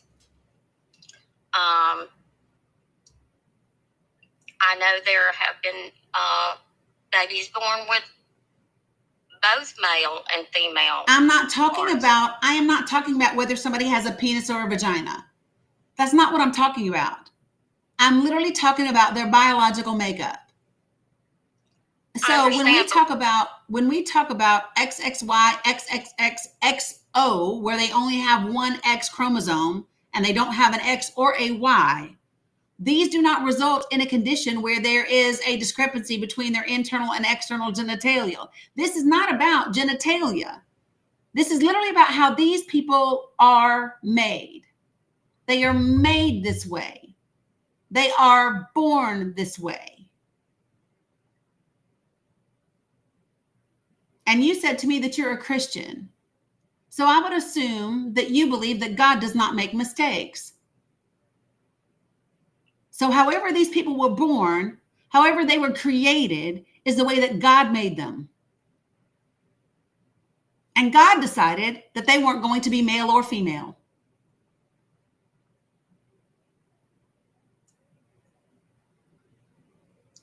I think that if I get into discussing that I'm going to be more degraded as to what I've already been. So I think I should stop talking. What do you mean degraded? All the comments. Marie, do you know how many people come in here and say things about me all day long? People have done it today. I don't care what people say in the comments. They don't know me. Either the conversation is important enough to have, or it's not. And the reality is this, right? This is a fact. These are just biological, medical facts.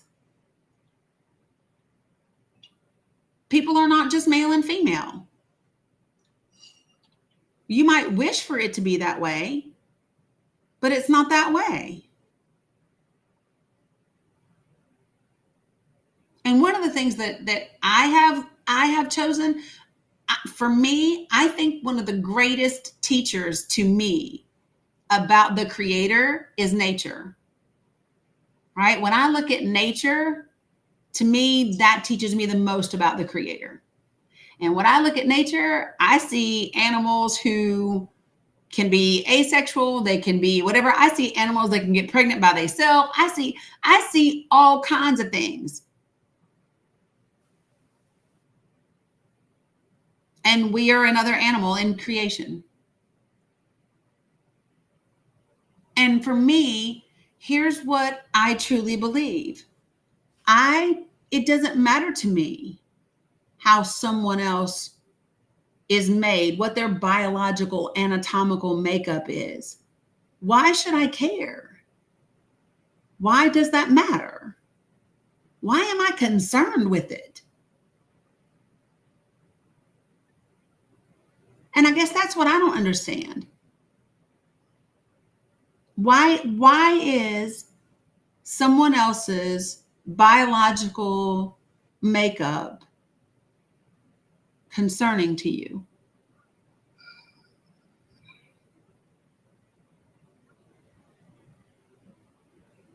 The thoughts that he was putting out there seemed to be more Christian based.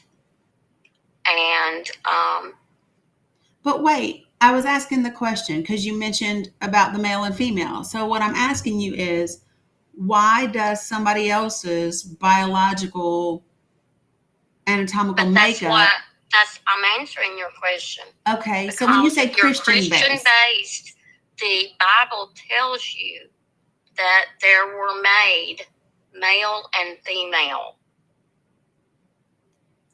does the Bible say? So okay, so let me ask you. So are you saying that because the Bible says God made them male and female, you're saying that even though people today, people throughout history are not born male and female? That's, I don't understand. I don't understand, because the Bible can say he made them male and female, right? And we know that medically that's not a thing, right? And I think so. Let me ask you this. When you talk about things that are Christian, is it, Well, because sorry, I'm going to be driving now. I've got my grandson in the car. okay, well, here's the only thing that I will say, and then I'll let you go, is if I look at Galatians chapter 3, verses 28 and 29, it says, there is neither Jew nor Greek, there is neither slave nor free, there is neither male nor female, for you are all one in Christ Jesus. And so rather than focus on Genesis, which is the Old Testament law, I look at the New Testament and the words of Christ, where he says we are all one. That's kind of, that's where I land on that. So when I say somebody, when I look at somebody, saying things that are more Christian is being Christ-like, not God-like. Christian is being Christ-like. And that leads me to the New Testament. So, but I mean, you're welcome to go on mute and come back. You're welcome to leave and come back. Just let me know. Would you like for me to drop you, or do you just want to go on mute? No, just drop me, because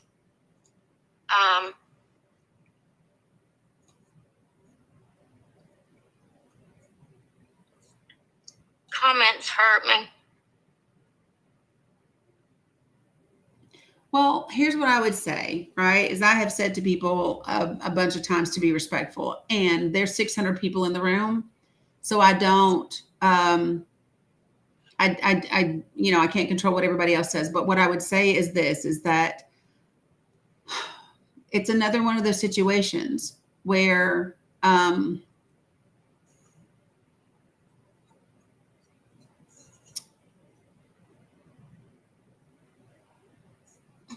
I guess it's another one of those situations where you get to be fragile, but other people don't.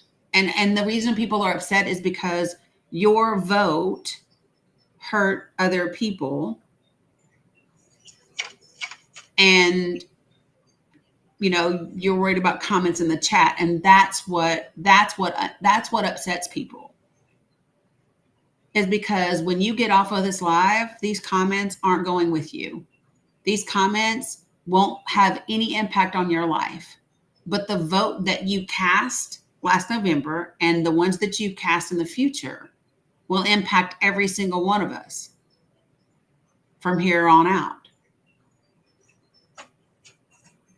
And so I think that that's what has people frustrated.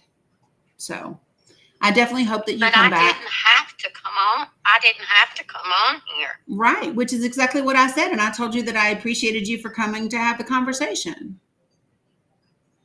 Yeah. I mean, I said that already. Right? Well, and that's what I'm saying. Why can't we all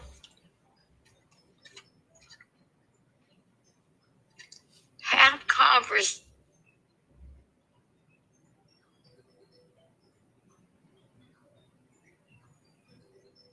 So the thing is, we can all have conversation.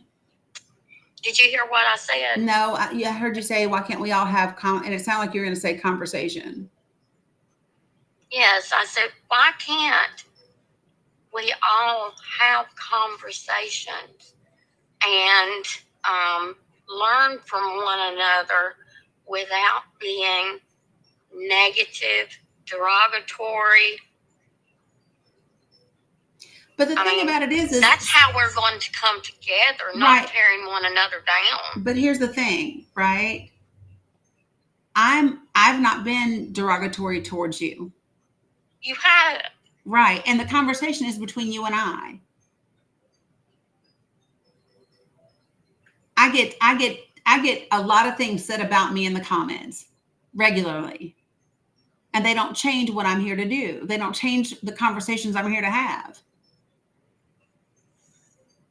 And the thing about this is it gets frustrating because it gets frustrating because oh, she said I have. You said I have been. I'm sorry? You said I have been. No, I said all these comments of being negative, derogatory. Right, but not. Why do they have to be that way? Well, why can't you say things in a kind manner? Because people are upset, Ree. People's lives are being impacted right now. People see their very existence and their rights at stake, and they are mad. And I'm not saying, but listen, you've heard me tell people to be respectful, but I cannot control 620 people in this live. I can't. But the reality is this, is that people are angry, people are hurt, people are scared, people are terrified. There are people that are worried that they're not going to be able to be married to their spouses anymore. There are people that are going to lose their health care if they're not allowed to be married to their spouse anymore. There are people who have medical conditions that without their health care will not live through the end of the year. People are scared. And what's frustrating to them, and I'm not making excuses because I ask people all the time to be respectful. But what I'm sharing with you is people are mad because they're hearing you say, well, I'm just not, I guess I'm just naive and I'm just not into it. And people were saying this and I just didn't look at it. And people are sitting back going, but holy crap, this is my life. What do you mean? People are saying, this is my life. What do you mean you're just naive? What do you mean? These are my benefits. This is my livelihood. This is my health care. This is my children's education. What do you mean you're just too naive? What do you mean your feelings are hurt? That's what people are frustrated by.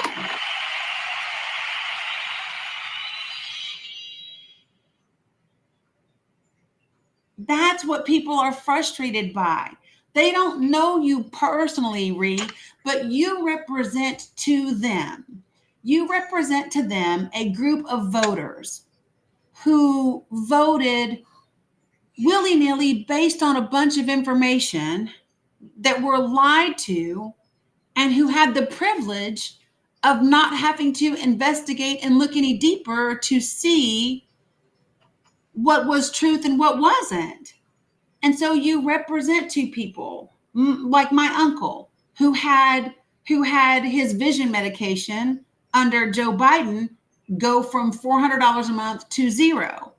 And now Donald Trump undid that. And guess what? He's paying $400 a month again for vision medication. And you represent those people. And that's why those people are angry. They're not angry at you. They're angry at who you represent to them. Does that make sense? Yes. And that's what it is. So, it's hard, but you have to try to not take it personal because it's not just about you. It's about our entire communities. It's about our families. It's about our livelihoods. I got to put her down. She's heavy. Hold on one second.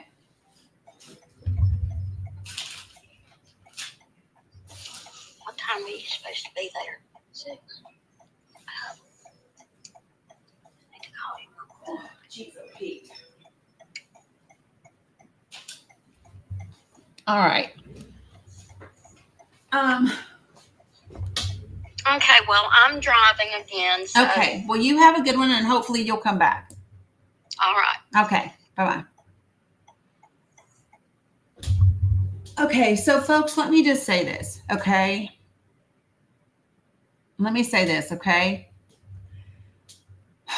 When you all are in the comments and you are frustrated and you are angry, I hear you. I get it. I understand it. I know why.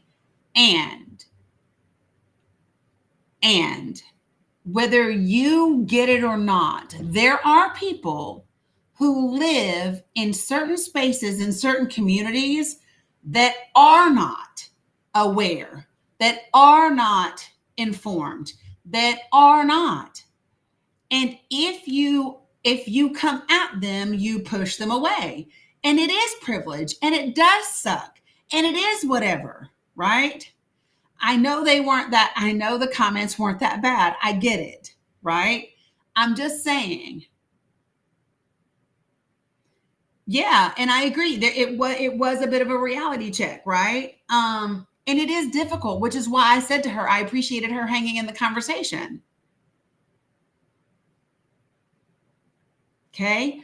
When I walk them up to the place, well, you can say no more kid gloves, and here's what I will tell you is, yeah, well, just see if that shit works for you. Because having been someone who does what I do, I don't use kid gloves, but what I do use is respect. What I do use is compassion. What I do use is authenticity, and what I do use is vulnerability. That's what I use when I talk to people. And it's not about giving them kid gloves. It's not about coddling them. It's about making connection that takes the conversation further, because it is not just about being right. It is about building connection and making it happen. Period. If we do not build connection, won't shit change.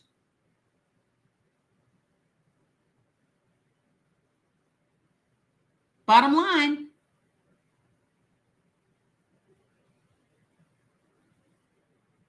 And it doesn't matter. So did you see how I could still call her out, which I did, but I did it in a way that wasn't offensive. You get that? Can I make an observation? Can I share something with you? You see that? When I ask permission and you say yes, you can't be mad at me.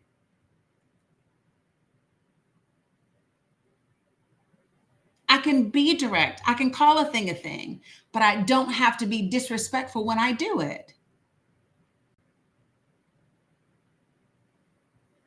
And I can say, all right, so this is why this is frustrating.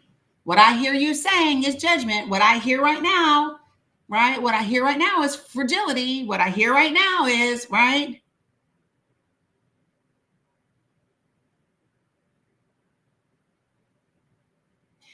It is not about justifying privilege.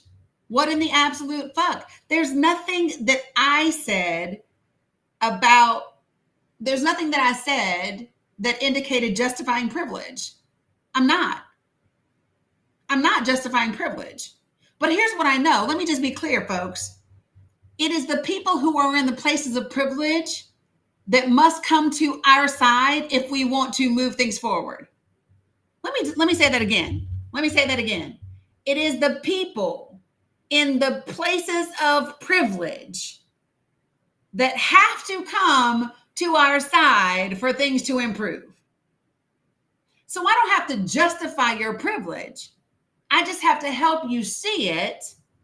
And I have to help you see it in a way that doesn't make you feel shameful, but in a way that makes you feel empowered and hungry to understand your privilege and how you can use your privilege for other people. I'm not justifying the privilege, but what I understand is it's the people in the places of privilege that have to be moved. Well, Gloria Daniels, I disagree. And if you think that they will never come to our side, then I guess we should all just go ahead and die, because that's just crazy. Of course they will come to our side. And there have been people that do. I do this on a regular basis. I have people on a regular basis, several times a week, that come to our side. So I don't believe you. And it's not that I don't believe you because you say it. It's because I don't believe you because I see that they do. They come to our side all the time. Watch some of my lives. Listen to my podcasts. They come to this side all the time. And here's what I'm going to say to everyone else. If they're not coming to your side, maybe you should check and see how you're going about bringing them that way. Are you making it a side they want to come to? Is your side welcoming? Is your side inclusive? Or is your side just as judgmental as theirs?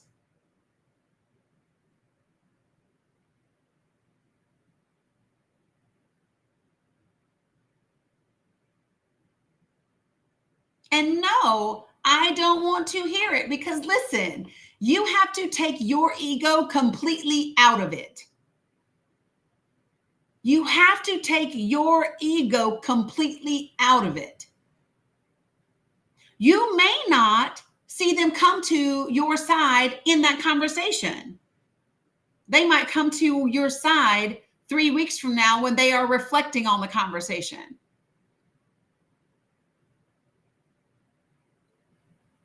You cannot be attached to the outcome. You cannot be attached to, does this person move when I want them to move, how I want them to move? Nope. You have to be invested in and in love with the work. You do the work and you trust the work to do its thing.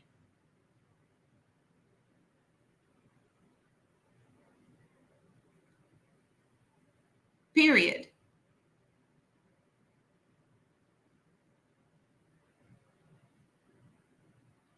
Appreciate you, Britta B. This is why I keep saying to people, everybody thinks, oh, how do we change MAGAs? I guess my question is, how do we change us? If you are walking around calling them maggots while they're calling people demon rats, well, fuck both of you, because nobody's going to get anywhere. And no, it doesn't matter if they deserve it. Nope, doesn't matter. Not relevant.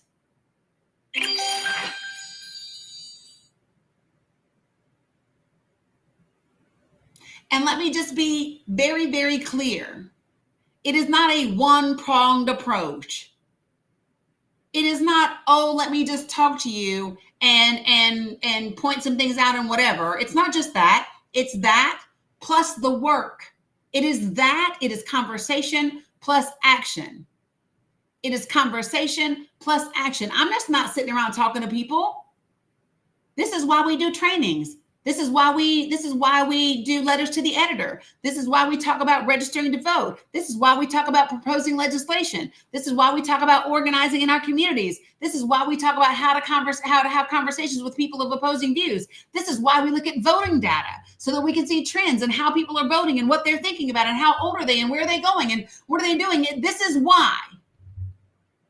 It is not just one thing. It is a multi-pronged approach. And don't ask me about how has it worked for the last 400 years. I wasn't alive for 400 years. I can tell you what I know works right now.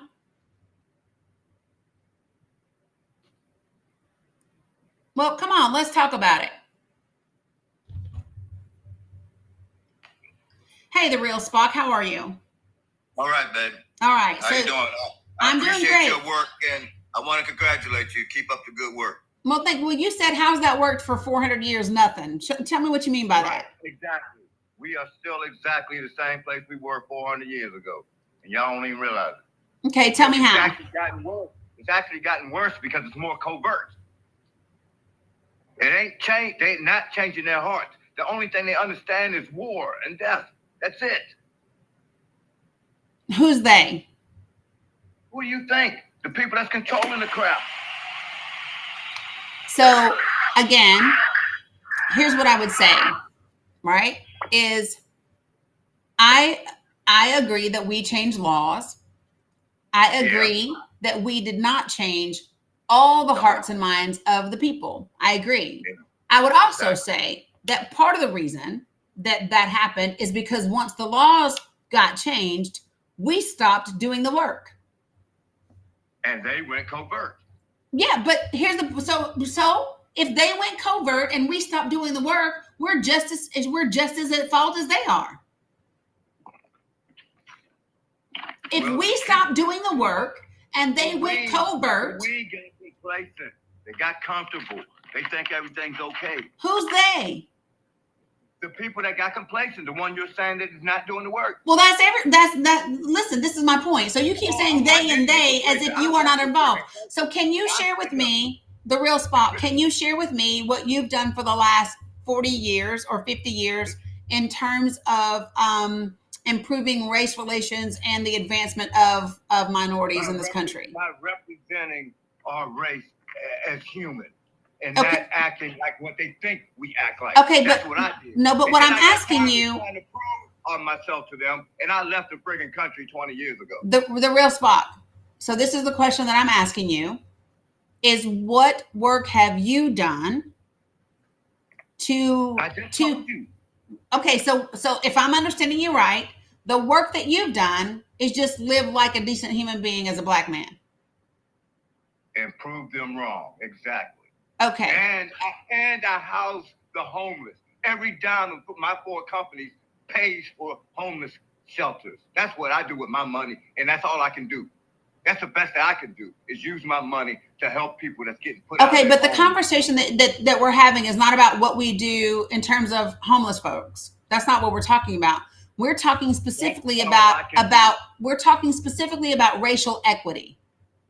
And that's all I can do. Okay, so racial equity, all that you can do is live as a good person as a black man.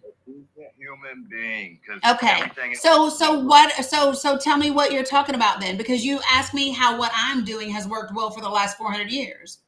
Right. Okay, so the question is, what have you done that's different is my question. Not eliminating them. That's the only thing they understand. Oh, so you want to get rid of white people? I want to get rid of the people that's causing the problems. Who is that? Who do you think? I just asked the damn question. And I said, who do you think? I don't think anybody, because I personally don't want to get rid of people. Exactly. And that's why it's never going to get solved. Yeah. So because for me, so here's what I know. Here's just what I know, right? Is doing so. Let me be clear. Please, the real. Yeah. So let me just be clear. Doing to another group of people the exact same thing that they have done to others is becoming them, which is exactly how I started this live. This is exactly how I started this live when I was reading the words of James Baldwin. And this is what he said, and I'm going to read it to you again, just a portion of it. This is exactly how we started. This is what he said. He said, good Lord, it's good stuff. But let me just say, he said, I hope you will understand me. And I hope you will believe me when I say that I would rather die than see the Black American become as hideously empty as the majority of white men have become. What you are describing to me is becoming hideously empty as the majority of white men were in this country and are in this country. And I, like James Baldwin, would rather die than see that. I do not want to become someone in order to beat someone. No, thank you. Right, so don't expect change. I don't have to not expect change. I can get change in the same way that he talked about it. And I'll tell you what he said. And this is what he said. So let me tell you what he said. He said, I am concerned with the living. I am concerned with a new morality, a new creation. I hope I do not sound literary. In any case, I mean what I say. I really believe that it is possible for human beings to make the world a place in which we all can live. See, I can expect change even if I don't want to do what other people have done. I can be interested in the living.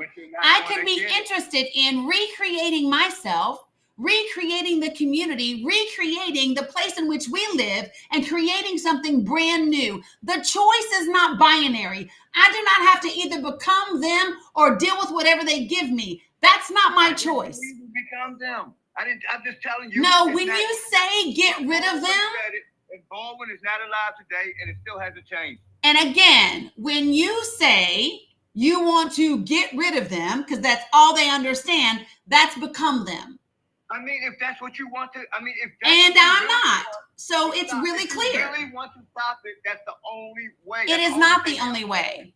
That's the only thing they understand. No, it's not. No, it's not. It is. They would unalive their own mother for $1. Oh my gosh. Well, here's what I hear. What I hear is a lot of bigotry from you. That's what I hear. I'm just telling you the facts of what I lived through the last 60 years. Well, no, you're telling me your experience of the last 60 years, right? And what I'm telling you is my experience is different.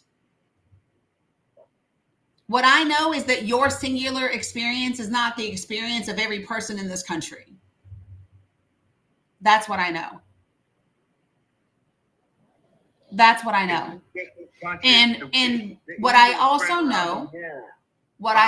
know is that when people want to paint options as binary choices, those people are not coming from a position of resolution, because resolution is never a binary choice.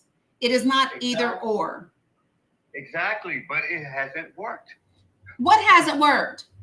Living your life as a good Black man hasn't worked? Nope. Okay.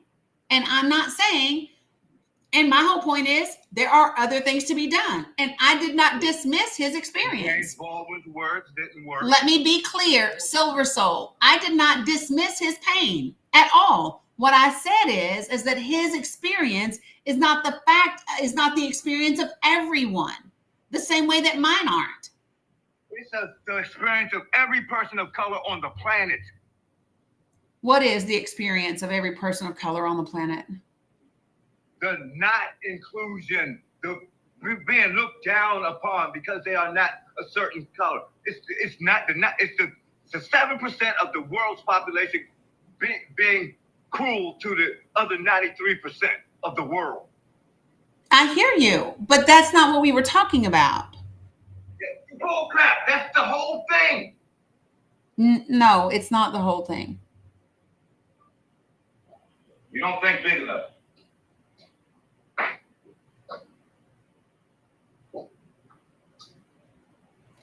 Silver Soul, again, it's really interesting that you want to tell me how to have this conversation. I hear him. Thank you all. I hear him. And the same way that I know how to deal with everybody that sits on this panel, I know how to deal with this conversation. Thank you very much.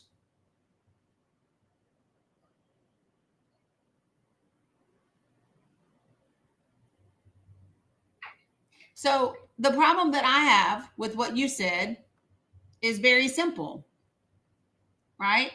When you say getting rid of them, that's a problem for me, because I don't believe that the unaliving or the ending of anyone is the solution. And the fact that you believe that's the solution. Unaliving and ending them is the solution. That's not my solution. I'm saying let them have their own island. I ain't saying unalive the people. I'm saying you said end them. End them. That's right. End the crap. It's 97% of it's 93% of people of color. We should be running the planet, not the other 7%.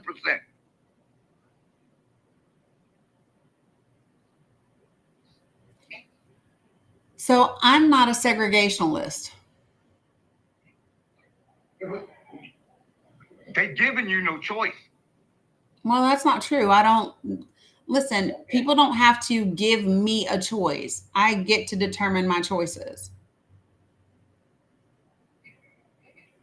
I don't want to control them the same way that I don't desire to be controlled. Exactly. You don't have to control them. That's what I'm trying to tell you. But when Do you not say let- put them on an island by themselves, you are saying control Do them. not let them run your life anymore. They don't run mine now.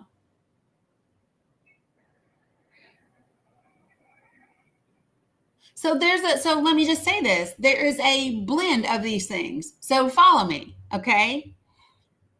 You cannot get around the fact that our systems and laws are built by and still to this day determined by white men.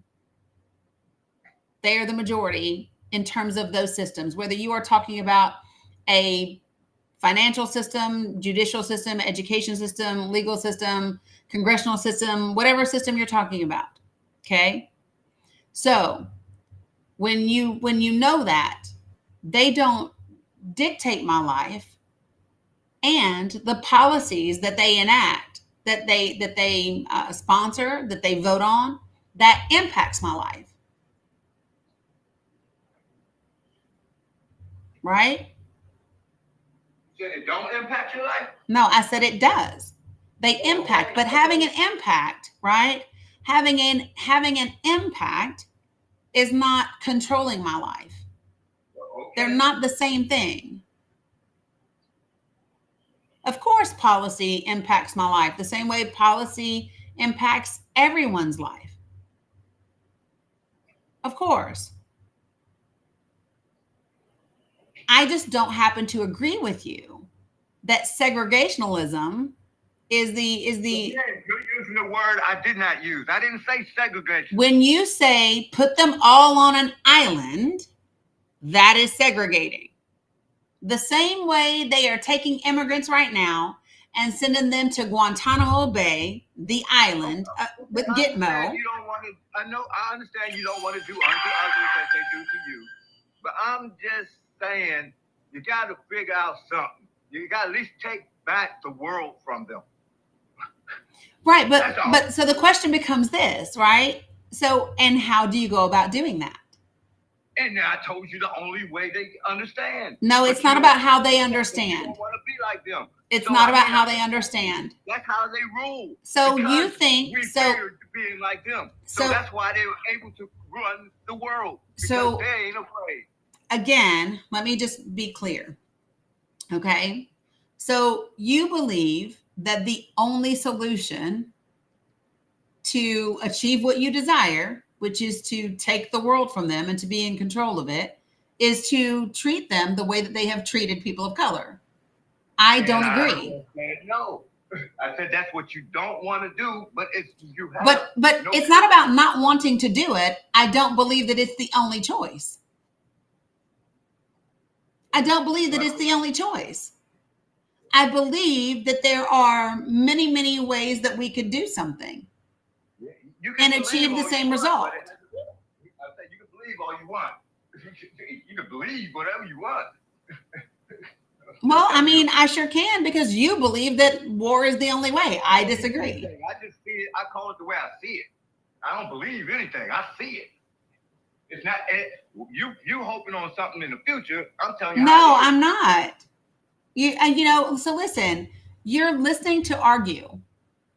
I'm not listening to argue. Okay, so do you even hear what I'm saying? And you're hoping it'll be better. No, I'm not. So let me just be very, very clear. Let me be very clear. I'm not sitting around willy-nilly hoping things are going to get better. No. I actually put in work to help make things be better. Right? So I choose as long as you breathe. I choose real Spock. Listen, I choose to live my life in such a way that I can 100% acknowledge the challenges and the frustrations and the issues at hand. I can see that and know that it's there. Okay? And at the same time, I can be optimistic and hopeful that despite what's here right now, things can get better. And while I hope, then I go, in order for this thing to actually happen, what can I do? What is within my circle of control and what is within my circle of influence that I can do? And how do I help other people do what is within their circle of control and their circle of influence? So what that is rooted in the reality of what is today. That is hopeful about the tomorrow that can be created. And in between the two, doing the work to get those things done.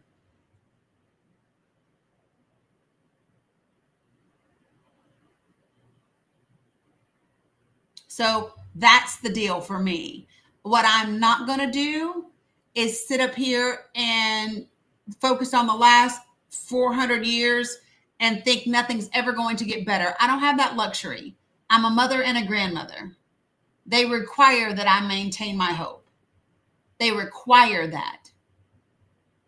I don't have the luxury of giving up and being bitter. I can't do it. I can acknowledge it, but the healing part is my responsibility. Right? So again, yeah, we have a sub wave going on, 3 subs in 11 minutes. So I can, and this is the part. So let me just be clear, folks. You can never, ever rely on somebody else, especially not the person who caused your trauma, to heal your trauma. That ain't their job. It's yours. Yep. Okay. So for me, I do the work to heal my trauma and to build bridges and relationships of understanding, because that is the only way that we move forward. Now, how do I know that things are different than they were 400 years ago or even 40 years ago? I'll tell you how I know things are different. Okay. Is because in just 107 days, a Black woman almost became the president. She lost by 1.4%. And she only ran a campaign for 107 days. In order for that to be true, we have to be further along than we have been. And she lost after 107 days against a person that has been running for president for the last 8 years and announced his candidacy 22 months before the election. Yeah, and totally incompetent. I'm aware of that. I'm aware of that. But the point that I'm making is that proves that they ain't changed. But no, it proves in fact that they have. This is the point. You're focusing on this last little bit. Listen, you got to listen. Framing is so important. Framing and perspective is so important. Had she announced her candidacy at the same time as him, right? And she lost in this manner, then maybe I would be like, ain't shit changed. But the fact that she only lost by 1.4% and she only ran for 107 days tells me that things have changed. Period.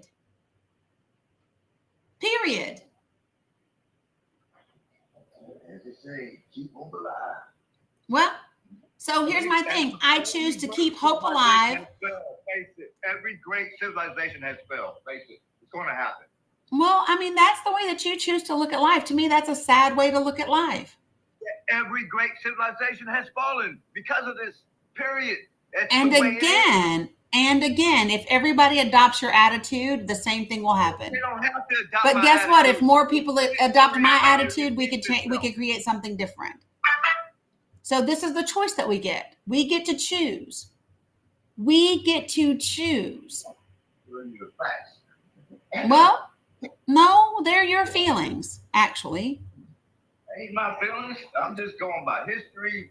Well, let me just say this. History will only repeat itself if we let it. Right. And didn't we just do that? Well, no. And you're the one who said there ain't nothing to do. 1933's history completely repeated itself. Just now. Just this last election. No, it didn't. Okay. It didn't. Okay, you believe what you want. Well, no, I just look at the numbers.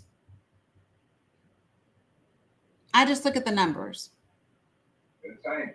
And the bottom line is I get to choose. You choose whatever you want. I'm just telling you. You can choose whatever you want. It's fine. I know. Absolutely. I do get to choose. I get to choose how I show up. I get to choose how I operate in this world, because at the end of the day, like I said, at the end of the day, what I'm not going to do is bitch and moan about it and then not do shit to change it. That's what I'm not going to do. I'm not going to sit around and say, oh, well, the people before me, they fucked up and didn't do it right, and nobody's ever going to get it right, so I'm not going to do anything except, just try to live life like a good Black woman. Like, I'm just not.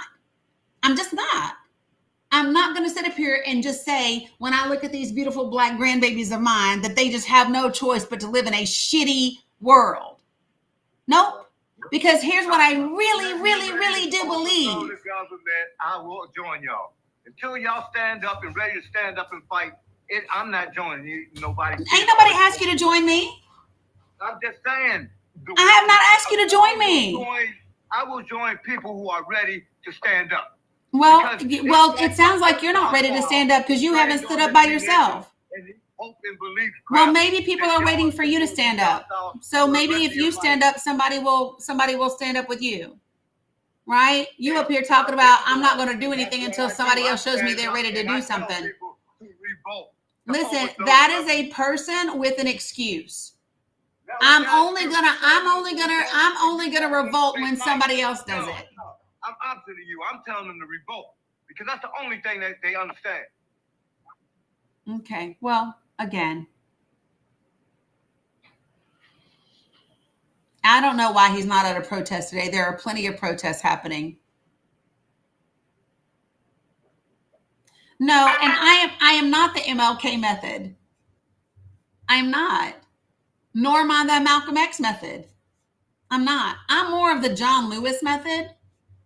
I'm more of the John Lewis kind of girl. I'm the person that will stand on the bridge and still do the walking and still do the talking and still do the conversations. I'm the person that will talk about it and do the work. I'm good trouble. I'm good trouble.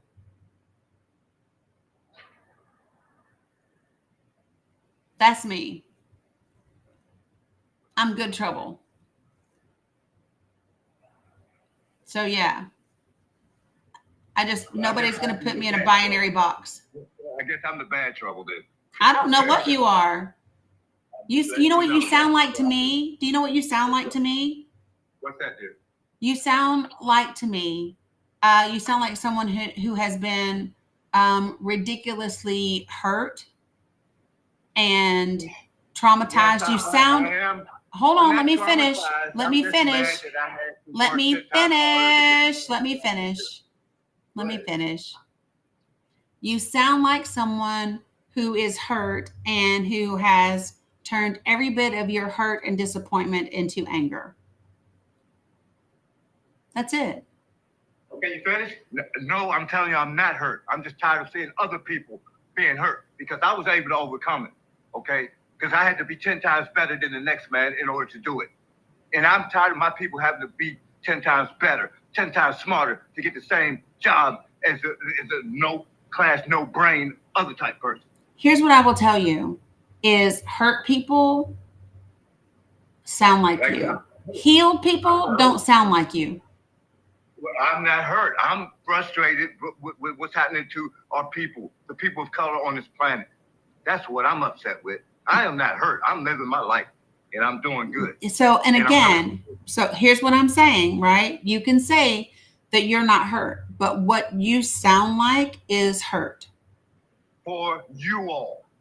No, I'm sharing with you my perspective. Well, I'm not personally hurt because I did what I had to do to make But it. just because you made it doesn't mean I'm that you hurt. weren't hurt. I'm hurt for all the. No, I wasn't. It made me stronger, it made me smarter, because I had to study harder and I had to work harder. So it helped me. But what I'm saying is, I'm tired of our people having to be 10 times better just to get the same things. It's great. It's just terrible what's happening to people around the world because of this hierarchy thing. It's crazy. You know what's so interesting is I hear you talking, and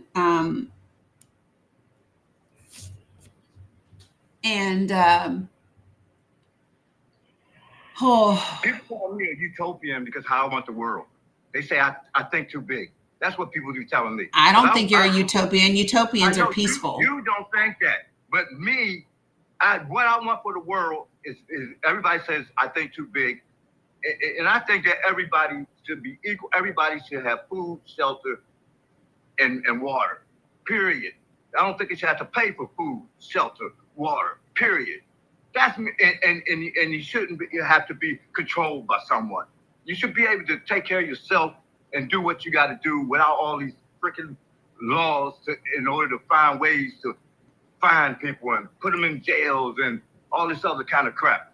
I believe in a utopian society, but of course we're never going to get that. Tell me where the utopian society includes ending people or putting them on an island. You still stuck on that. I was just trying to give you a little clue. I have something to do. I don't know. Well, because here's my thing. So let me just say this, okay? So when you talk about, so listen, when you talk about thinking too big or utopia or whatever, right? There's a difference because you're saying different things and they don't align. And so what I'm trying to do is to bring these things back into a place where not only can they coexist, but that they can be productive, right? So here's the thing. I hear you saying you're tired of other people being hurt, right? Yes. I think most of us are, right? I think most of us feel that way. I think the question is, what do you do with it? Right? What do you do with that frustration? What do you do with that feeling about the way that things have been? What do you do with it? And so for me, number one, if you've ever been in my lives, you will hear me say this a lot. I don't speak things that I don't want to happen. So you'll never hear me say things are going to stay the same. Why? Because I don't want things to stay the same. You're never gonna say what? I've been in your lives a whole lot. I listen to you a lot. I watch pretty much most of your lives. Okay. So my thing is that then if you listen to me a lot, then you know that that's kind of how I see things. Yeah, right? I know how you roll. Okay. And so here's my point is I believe that you can do so. Me and my friend, I have a friend of mine, Dasan, and he's amazing. But we used to always have these great little conversations because he's all about changing the systems. He's more whatever, From within the system or from outside the system? Because the only change is outside the system. Well, so here's my thing. I don't even care. But this is what I kept trying to explain. So let me just say this, okay? So he used to be all about nothing but changing the systems. And then this is what I said to him. Let me just share this with you. You can change the system all day long. But if you do not change the hearts and minds of the men and women running the system, it will do you no good. And here's what I mean by that, okay? So right now, you have two judges in the same court of law. Those judges have the same court case in front of them. Those judges have the same sentencing measures in front of them. One judge has not been changed. His heart is the same. He deals out the maximum. He has no compassion. He has no care. The other judge does have compassion. He has had a relationship. He has had his heart changed. He has had conversation. He now shares different perspective. And so now he doesn't dish out the maximum sentence. The bottom line is simply this: you can change a system all damn day. But if the person that runs the system still has a heart that is full of hate or greed or power or anger, they will then make the system fit their heart. So there has to be a parallel journey where we change hearts and minds while we change the system. Okay, see, and what I'm saying is the system is the people. That's what I'm trying to tell you. That is the system. Yeah, that's the system. And what I'm telling you, and what I'm saying to you, is that the people are not the system. The people implement the system. Right, those people. Right. But the bottom line is you have to change the hearts and minds of the people. And they refuse. No, they don't all refuse. They don't all refuse. Your default is negativity. That's your default. Well, then how is 7% of the world's population controlling the world? You are stuck on the 7%. Yes, that's what they are. The rest of the world is people of color. This is the point, okay? Because that's not the factor. I could care less about what color the people are. Yeah, they don't. What I care about is their heart. Period. Yeah, no, I understand. And so the bottom line is that I feel like you, and I finally got tired of waiting. Well, when here's what I will tell you is I believe it's a parallel journey. That's just me. I choose not to sit in negativity all day, every day, because I think that's just a no-win situation. What do you mean you can barely hear me?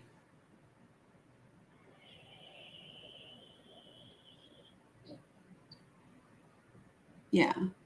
So, yeah, I can't stay in negativity. Negativity is not a good place. It doesn't get us where we want to go. And I'm not saying blind optimism is the way to go. It takes optimism. It takes work. It takes a multitude of things, and it takes working on yourself as much as it takes working on other people.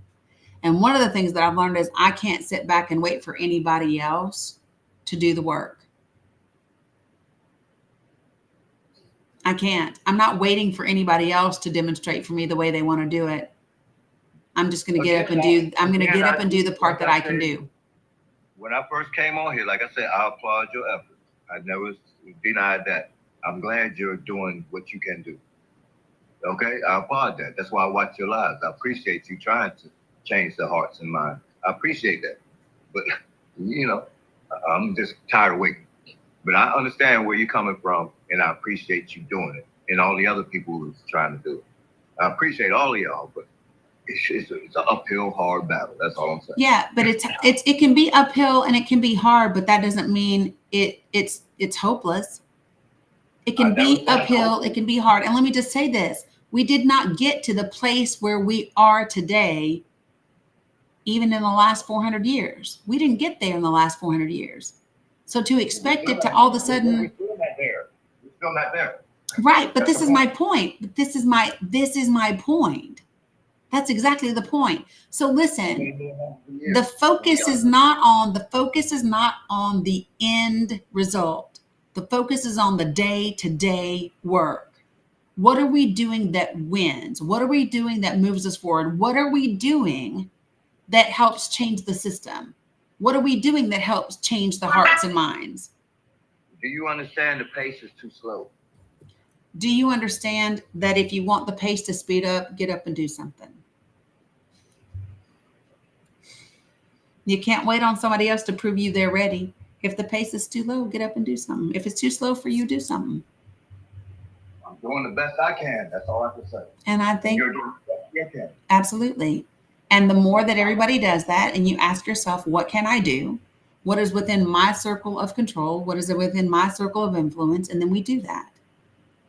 That's all we can do. And then what I tell people all the time is it's very easy to, my favorite quote ever. I'm going to share this with you guys before I go, because I was on here way longer than I thought I was going to be today. So I'm going to share with you my favorite quote. Because I think it's a great way for us to end. Because what I have noticed is that there are always people who will criticize the way that you do the work. Always. Right. There will always be people who criticize the way you do the work. And this is my quote that I love. It says, "It is not the critic who counts, not the man who points out how the strong man stumbles or where the doer of deeds could have done them better. The credit belongs to the man or woman who is actually in the arena, whose face is marred by dust and sweat and blood, who strives valiantly, who errs, who comes up short again and again, who spends himself in a worthy cause, who at the best knows in the end the triumph of high achievement, and who at the worst, if he fails while daring greatly, so that his place shall never be with those cold and timid souls who never know victory nor defeat. I choose to be the woman in the arena. Will I come up short? Yep. Will I spend myself in a worthy cause? Yep. Will my face be marred by dust and sweat and blood? Yep. But at least if I fail, I will never be among those cold and timid souls who neither know victory nor defeat. I will have known that I was in the arena giving it everything I've got." And you know what they do if you get too popular, right? Too many people following you, right? No, but no.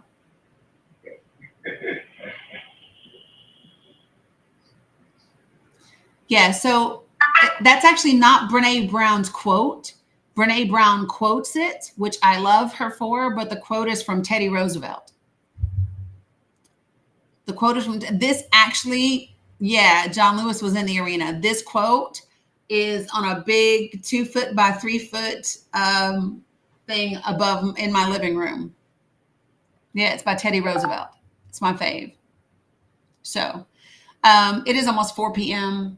I have to go because I've been on here for 4 hours today, and I did not intend to do that. So so let me share a couple of things with you guys. Okay, so number one, the podcast is The Danny Cook Show. So if you are not listening to the podcast, feel free to do so. It is on pretty much all of the podcast platforms, whether it's Podbean, Apple Podcast, Apple Music, Audible, Spotify, Pandora, iHeart, whatever. And then my socials are The Danny Cook. This is TikTok, YouTube, Facebook, Blue Sky, and Substack. So I appreciate you all. I appreciate you, Real Spock. Thank you to Ree. I saw that you were still in here listening. I hope that you do come back and we can have more conversation. I will be on. I'm probably not going to be back in 4 hours, y'all, because I was just on for 4 hours. And I need to check on Bella. I don't think Bella feels well. So I need to do all those types of things. I appreciate you, Real Spock. Real Spock, what I want you to do today, look, do this before we go. Real Spock, do me a favor before we go. Take this arm, put it right here. Take this arm, put it right here.